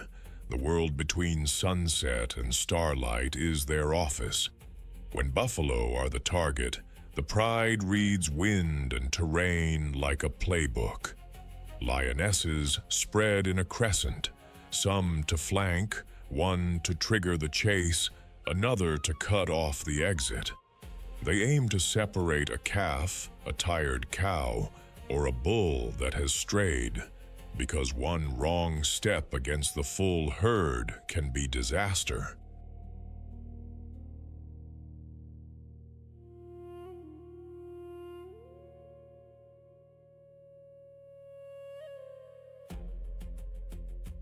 If opportunity flares, they surge. Forelimbs latch, bodies pile on, and a lioness clamps the muzzle or nose to suffocate, while others anchor the hindquarters. But the battlefield bites back. Buffalo wheel into a living fortress, calves inside, horns out. A countercharge can toss a full-grown lion skyward, all roar and dust. When a kill lands, a second competition begins. Hyenas test the edges, vultures spiral down like impatient umbrellas, and even jackals scout for scraps.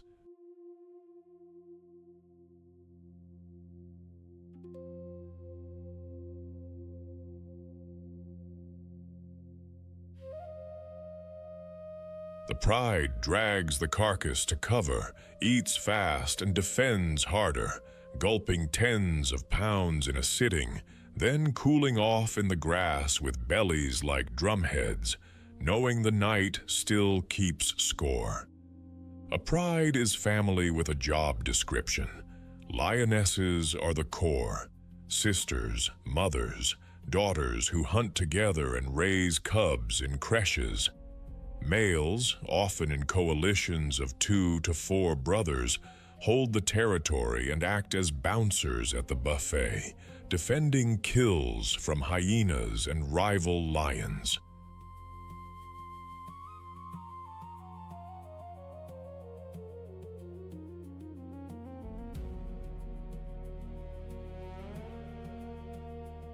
There's a feeding order, adult males first, then lionesses, then cubs, though mothers will bulldoze etiquette to get milk into hungry mouths. Communication hums through the pride, head rubs that swap scent, chirps and grunts that keep formation, and roars that roll across miles, staking a claim without lifting a paw. New males mean danger for cubs. In a harsh calculus, takeovers can bring infanticide, followed by a rush to mate and reset the pride's future.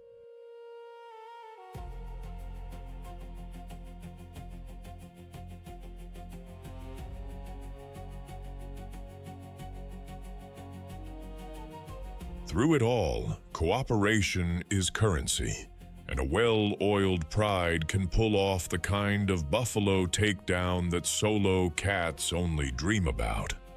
Lions are regulators, shaping where herds graze and which animals thrive. By targeting the weak, the sick, and the unlucky, they trim populations and keep disease in check. Their kills power an entire after-party of scavengers, hyenas, vultures, beetles, and the soil itself.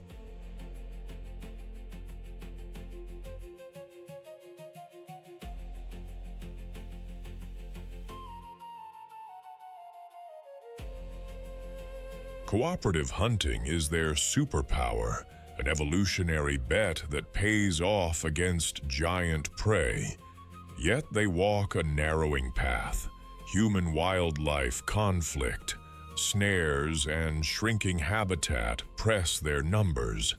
Listed as vulnerable, they survive where protected corridors, community support, and vigilant rangers hold the line. In the hush before the charge and the clash after the kill, the lion embodies nerve, unity, and necessity.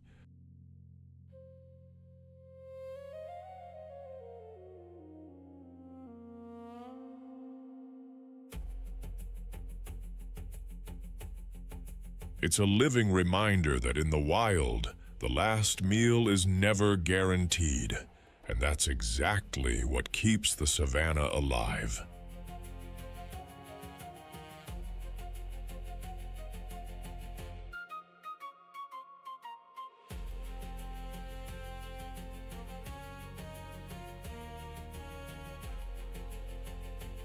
When the last green blade on the savannah becomes currency, one antelope turns survival into a spectator sport. Meet the Topi, part sentinel, part sprinter, and entirely too good at making competitors nervous. Across Uganda's sun-scorched plains, from the wide-open theater of Kadipo Valley to the rolling grasslands of Murchison Falls, the Topi commands attention without asking for it.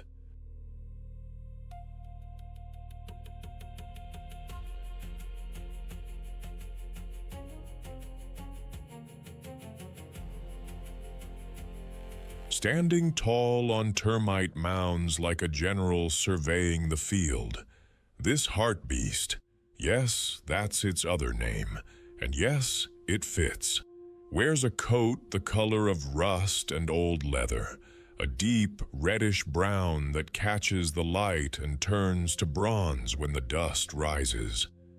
The shoulders are darker, almost purple in shadow, while the face carries bold charcoal streaks that frame alert, wide-set eyes.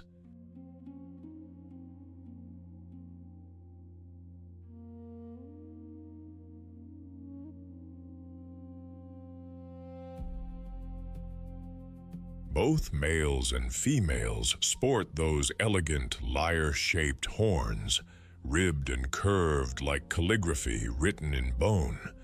But what truly sets the Topi apart is not just beauty, it's posture. While other grazers hunch and nibble, the Topi stands upright, head high, as if expecting applause or predators, whichever comes first. Sculpted by evolution for endurance and efficiency, the Topi is built like a distance runner with a radar system.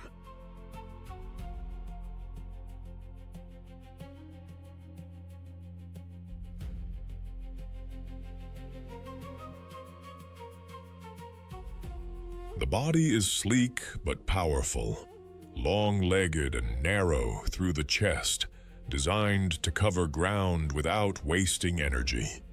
That reddish coat is short and glossy, shedding heat fast under the relentless sun, while darker patches on the shoulders, thighs, and face create natural contouring that breaks up the animal's outline in tall grass.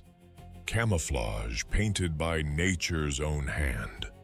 The legs taper into slim ankles and hard hooves, engineered for traction on baked earth and muddy floodplains alike.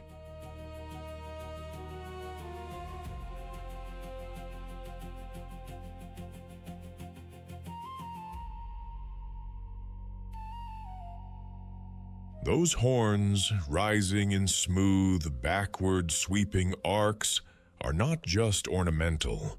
They're status symbols, sparring tools, and conversation starters all at once.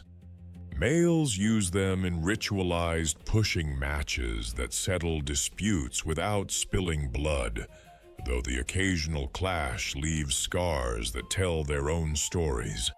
The eyes sit high on the skull, offering nearly 360-degree vision, a critical adaptation when lions, hyenas, and leopards write the daily schedule.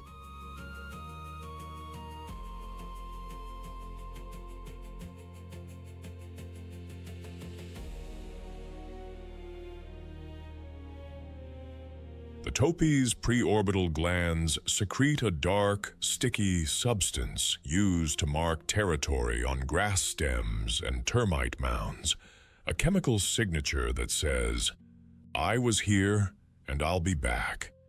Ears swivel independently, tuning into the savannah's frequency, The rustle of a predator, the alarm snort of a neighbor, the distant rumble of thunder promising fresh grazing. Every feature is a tool, and every tool is in constant use.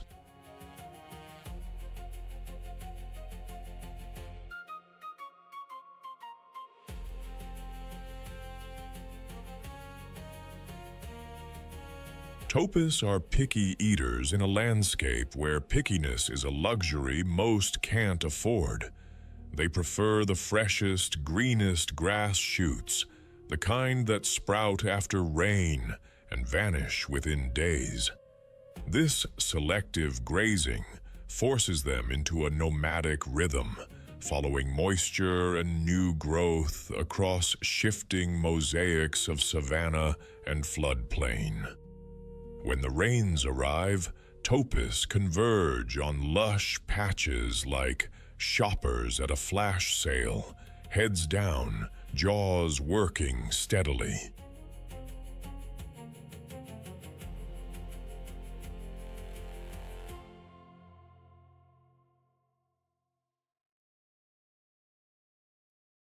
But as the dry season tightens its grip and the grass turns to straw, they switch strategies, grazing longer hours, traveling farther, and tolerating tougher, less nutritious forage. They feed most actively in the early morning and late afternoon, avoiding the midday furnace when shade is scarce and energy expenditure climbs. During peak heat, topis rest near water sources or under isolated acacia trees, chewing cud and scanning the horizon in shifts.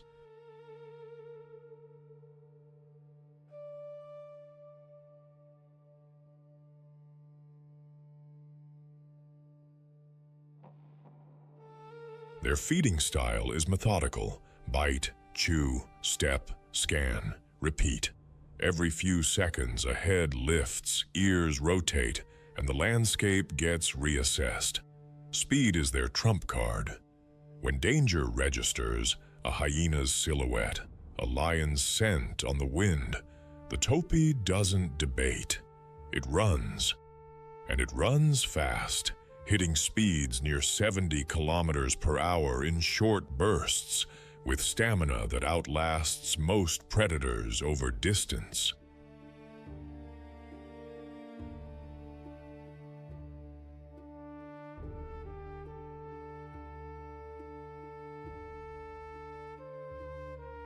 The sprint often ends on high ground, a termite mound or ridge where the topi can pause, reassess, and broadcast its success with a defiant snort.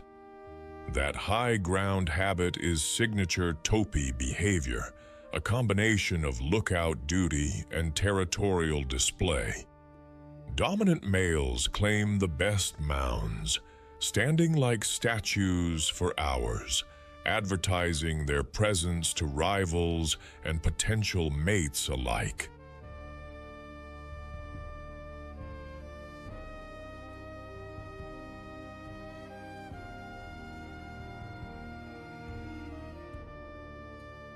It's exhausting, exposed, and deeply strategic, because in a world where resources are scarce and competitors are many, visibility is power. Topis are social but fluid, forming groups that shift size and composition depending on season, food availability, and predator pressure. During the wet season, when grass is abundant, they gather in loose aggregations of dozens or even hundreds, a temporary democracy of grazers.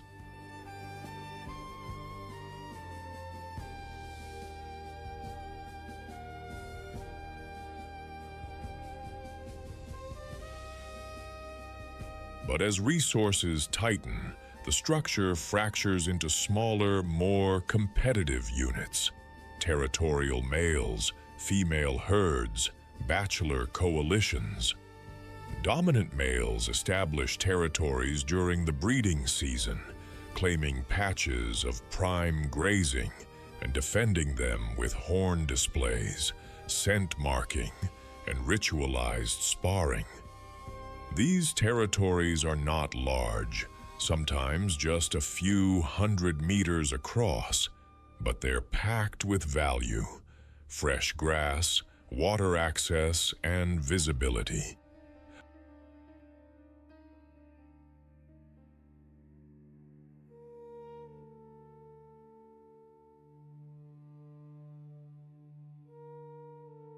Males stand sentinel on their mounds, advertising their status with posture alone, head high, horns tilted, a living billboard that says, "This land is mine, and so is the attention." Rivals test boundaries with slow approaches and stiff-legged displays, escalating to horn-locking duels only when intimidation fails. Most contests are brief, settled by strength, stamina, or sheer stubbornness.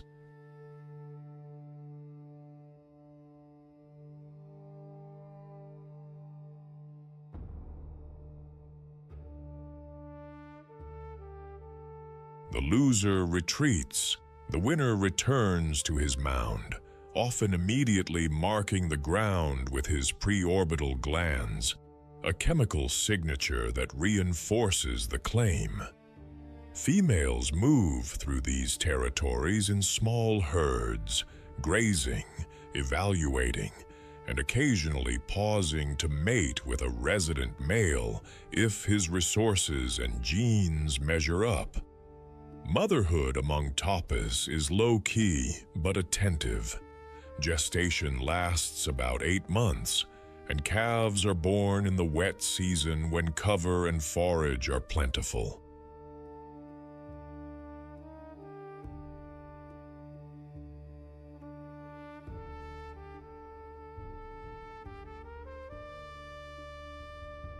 Newborns lie motionless in tall grass for the first few days, visited periodically by their mothers to nurse, a hiding strategy that reduces detection by predators.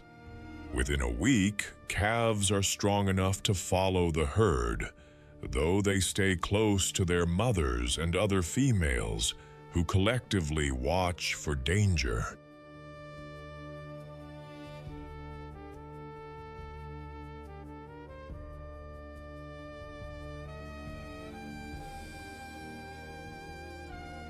Bachelor groups, made up of young males and territorial rejects, roam the fringes, grazing where they can, sparring for practice, and waiting for their chance to claim a mound and a mate.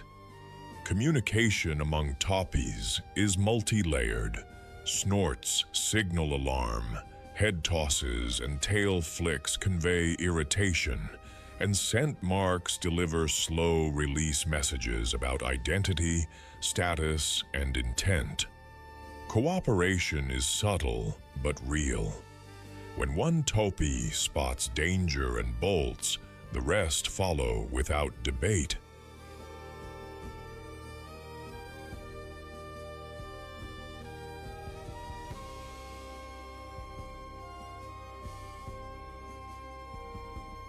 Survival here is a group project, even when the rewards are distributed unevenly. Topis are ecosystem engineers in a landscape where every bite matters. Their selective grazing trims the tallest, coarsest grasses, opening up sightlines and creating micro-habitats for shorter species like Thompson's gazelles and warthogs. Where Topis feed, diversity follows.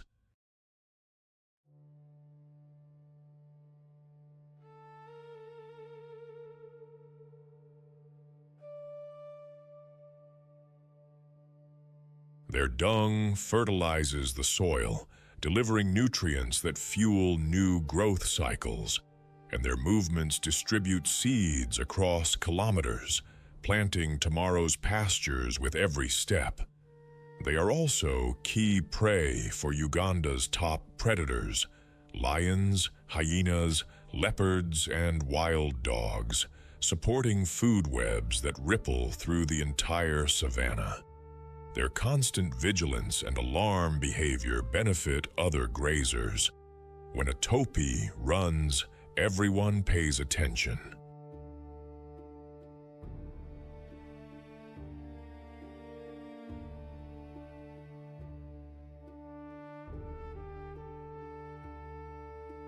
Evolutionarily, topis are fine-tuned for marginal environments.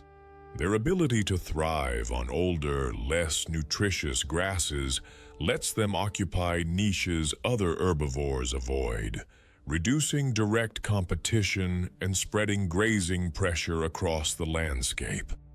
Their speed and endurance are evolutionary responses to predation, refined over millennia into a survival package that works. Most of the time.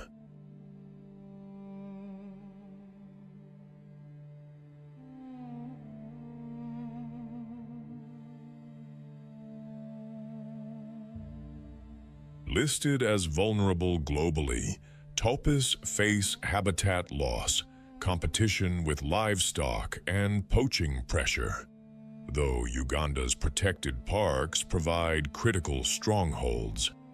In places like Kidipo and Murchison Falls, anti-poaching patrols, habitat management, and community conservation programs offer hope that these elegant sentinels will continue to grace the plains for generations to come.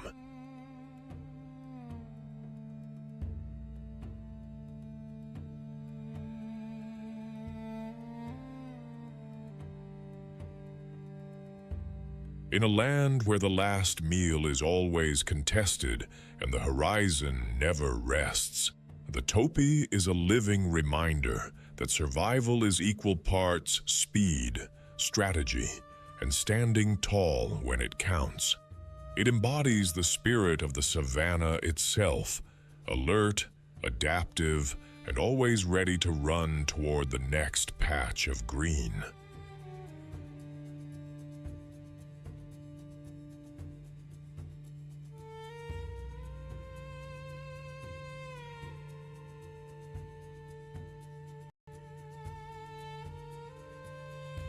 The grass is brittle, the wind is hot, and the last green patch has a waiting list. In the shimmer of Uganda's grasslands, an impala lifts its head and calculates the odds. One more mouthful before the zebras drift in. One more bite before the leopard decides to rewrite the script. Meet the impala, the elegant mixed feeder of East Africa's savannas, from Uganda's open grasslands to light acacia woodlands.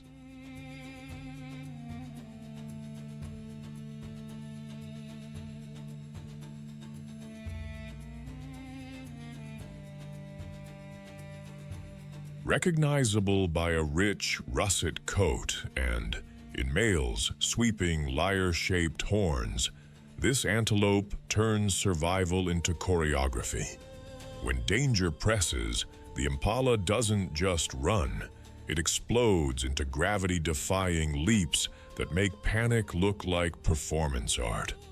Painted by nature in copper and cream, the impala wears a white belly, a flag-bright tail, and bold black streaks down the rump.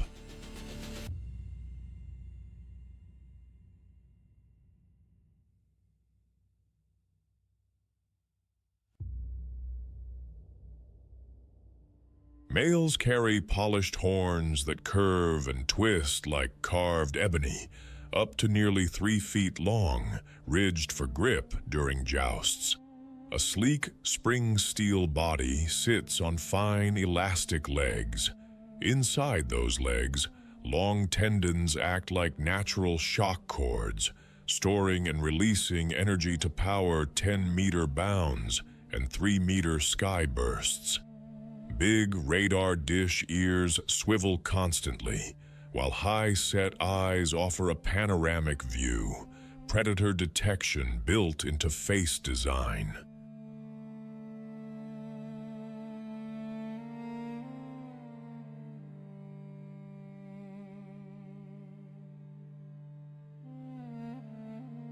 Look closer at the hind legs and you'll spot the black brushes, tufts covering metatarsal scent glands. Those tiny cologne dispensers lay down invisible breadcrumbs that help the herd stay connected as it zigzags through tall grass. Cloven hooves spread on impact for grip, then narrow for speed.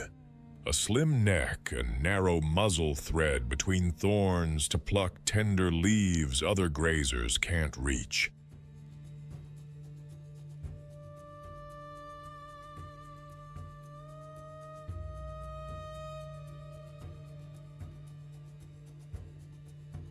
Every curve, color, and line on the Impala is sculpted by heat, speed, and the need to see trouble coming before trouble sees them. Impalas are opportunistic diners with two menus. In the wet season, they graze, heads down, mowing young grasses like polite lawn services. In the dry months, when the lawn browns out, they switch to browsing, nibbling fresh shoots, seed pods, and acacia leaflets. They'll even stand on hind legs to reach higher snacks, a quick impression of a ballerina with hooves.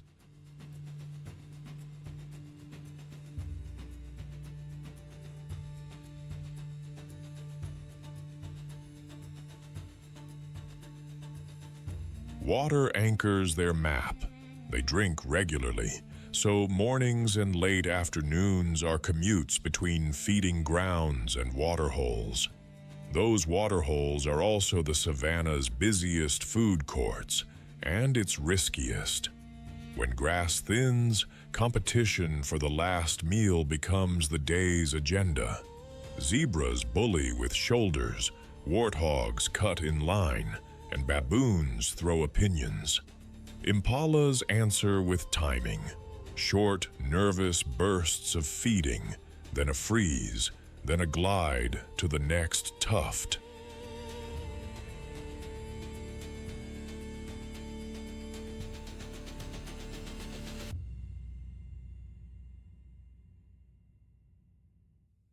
A sudden snort snaps the group to attention. If danger breaks the surface, a leopard unzipping the shade, the herd detonates into high jumps called pronks. They bounce, twist mid-air, and kick their heels, flashing white tails and confusing a predator's eye like living confetti. At night, they keep to open areas where something sneaking up has to work harder. Community is the Impala's insurance plan. Most females travel in breeding herds, dozens strong, led by experience rather than ego.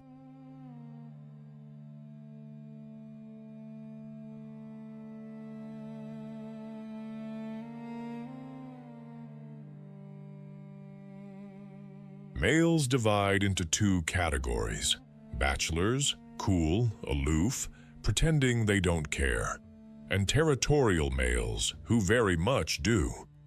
In the rut, which follows the rains, a dominant ram stakes out a prime patch of habitat and gathers a harem. His playlist is grunts, roars, and snorts, surprisingly deep for such a slender throat, and his days become a whirlwind of boundary patrols, horn posturing, and referee duty. Fights are formal, head-down shoves, horn-to-horn wrestling, dust, pause, repeat.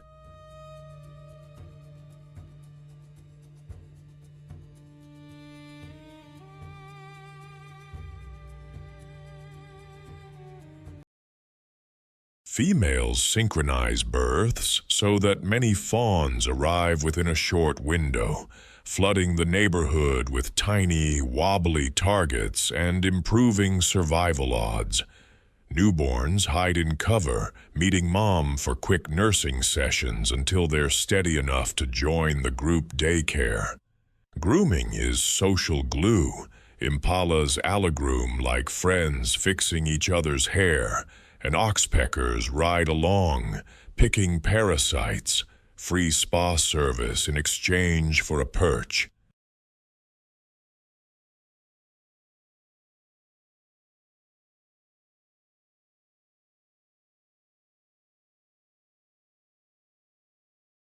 Impalas are the gold standard middleweight in the savannah food web, vital prey for leopards, wild dogs, cheetahs, lions, and even big pythons near water. Their mixed feeding habits trim grasses early, then lightly prune shrubs, steering how the plant community grows back after droughts and fire. Seeds hitchhike in fur or pass through to sprout elsewhere, a quiet landscaping service across the plains. Scent marking with preorbital and leg glands maps social space without constant fighting.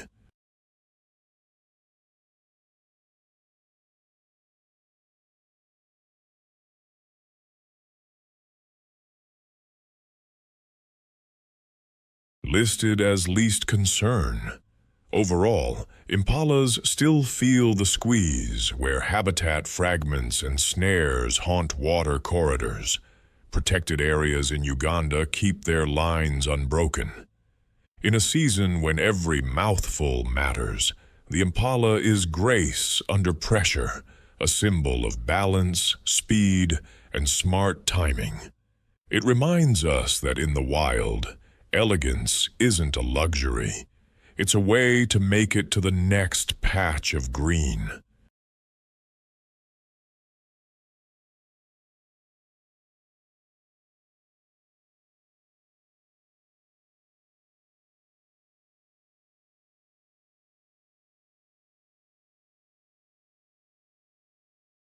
The sun drops low, bleeding orange across Uganda's Ishasha plains, and the air turns sharp with that electric quiet that comes before something breaks.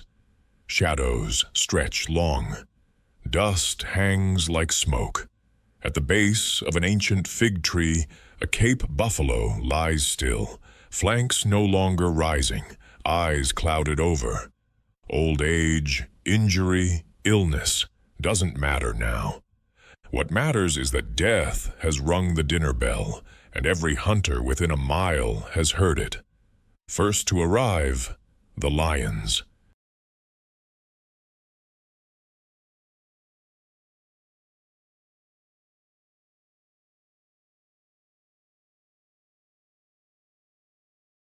A coalition of 3 males, manes thick with thorns and old scars, stride in with the kind of confidence that comes from owning the night. They circle the carcass once, sniffing, checking for traps, then settle in with heavy paws and tearing jaws. Ribs crack, meat pulls. For a few minutes it's theirs, no questions asked, but the savannah doesn't do solo acts for long. Hyenas materialize from the grass like shadows with teeth.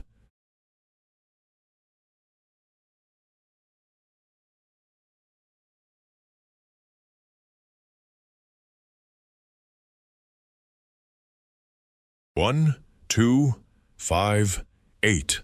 A clan builds in real time, circling wide, voices rising in that eerie, laughing yodel that sounds like madness but functions like code. They test the lion's patience, darting in, snapping at haunches, retreating before claws connect. The lions roar, low and guttural, but the hyenas don't flinch. They know the math. 3 lions, 8 hyenas. Patience is strategy. Then the sky weighs in.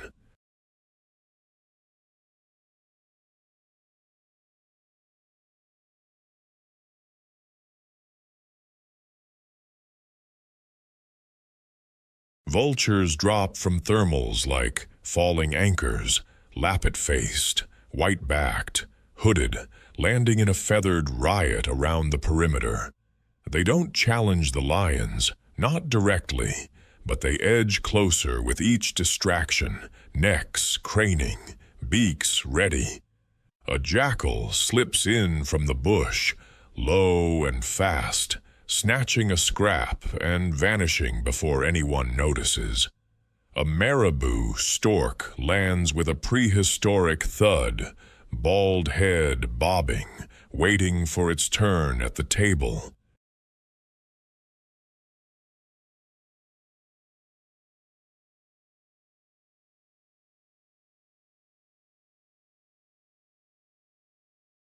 The lions feed hard and fast, but hyenas are built for endurance, not pride. They press closer. One darts in and clamps onto a hind leg, dragging it sideways. A lioness lunges, but two more hyenas hit from the other side. It's not a fight, it's a siege. The males snarl, swipe, and finally, grudgingly, step back. The hyenas pour in like a flood, jaws snapping, bone crunching, voices rising in a cacophony of claim and conquest.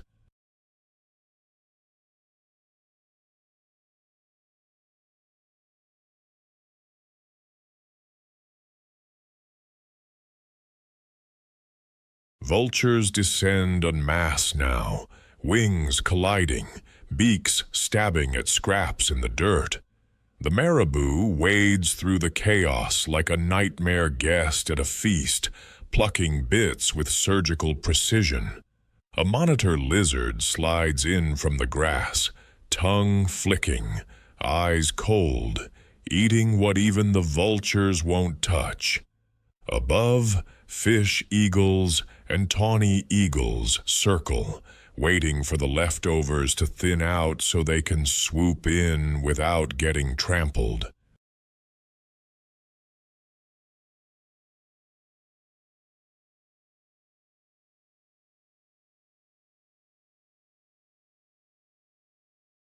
By the time the hyenas retreat, bellies dragging, the carcass is picked nearly clean. Vultures squabble over hide and sinew. Jackals return for bone marrow. Beetles and flies claim the rest. Within hours, the buffalo that once weighed 800 kilograms is reduced to stains in the dirt and calcium for the soil. Nothing is wasted. Every calorie finds a stomach. Every struggle feeds the next sunrise. This is not cruelty. This is efficiency.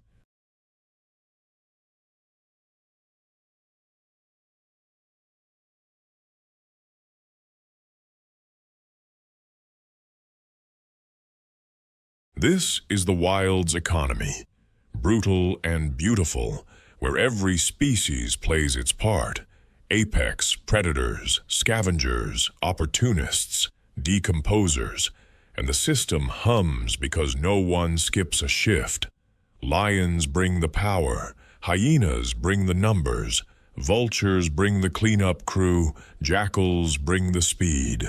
And the land, scarred and dusty and endlessly patient, brings them all together under the same indifferent sky.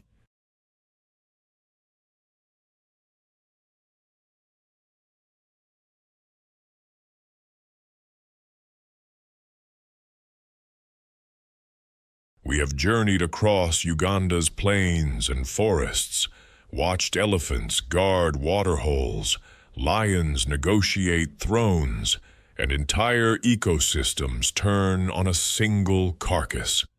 We have seen majesty and desperation exist in the same breath, survival measured not in years, but in heartbeats and split-second decisions. Every creature here, predator, prey, scavenger, is part of one living, breathing equation that balances itself every single day. Our role? Keep that equation intact. Protect the corridors.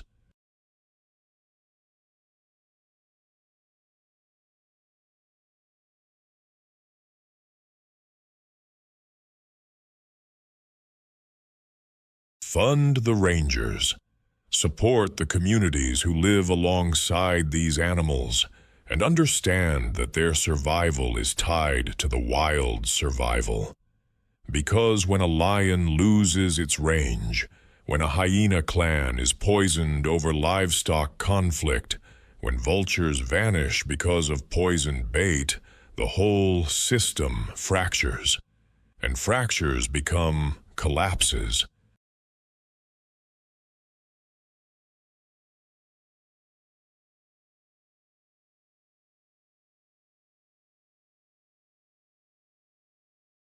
If this scene gripped you, if you felt the tension, the hunger, the raw truth of it all, hit like, subscribe, and drop a comment telling us which scavenger you respect most and where you're watching from. Share this with someone who needs to see how nature handles competition without boardrooms or mercy. Our episode ends here, but the wild does not.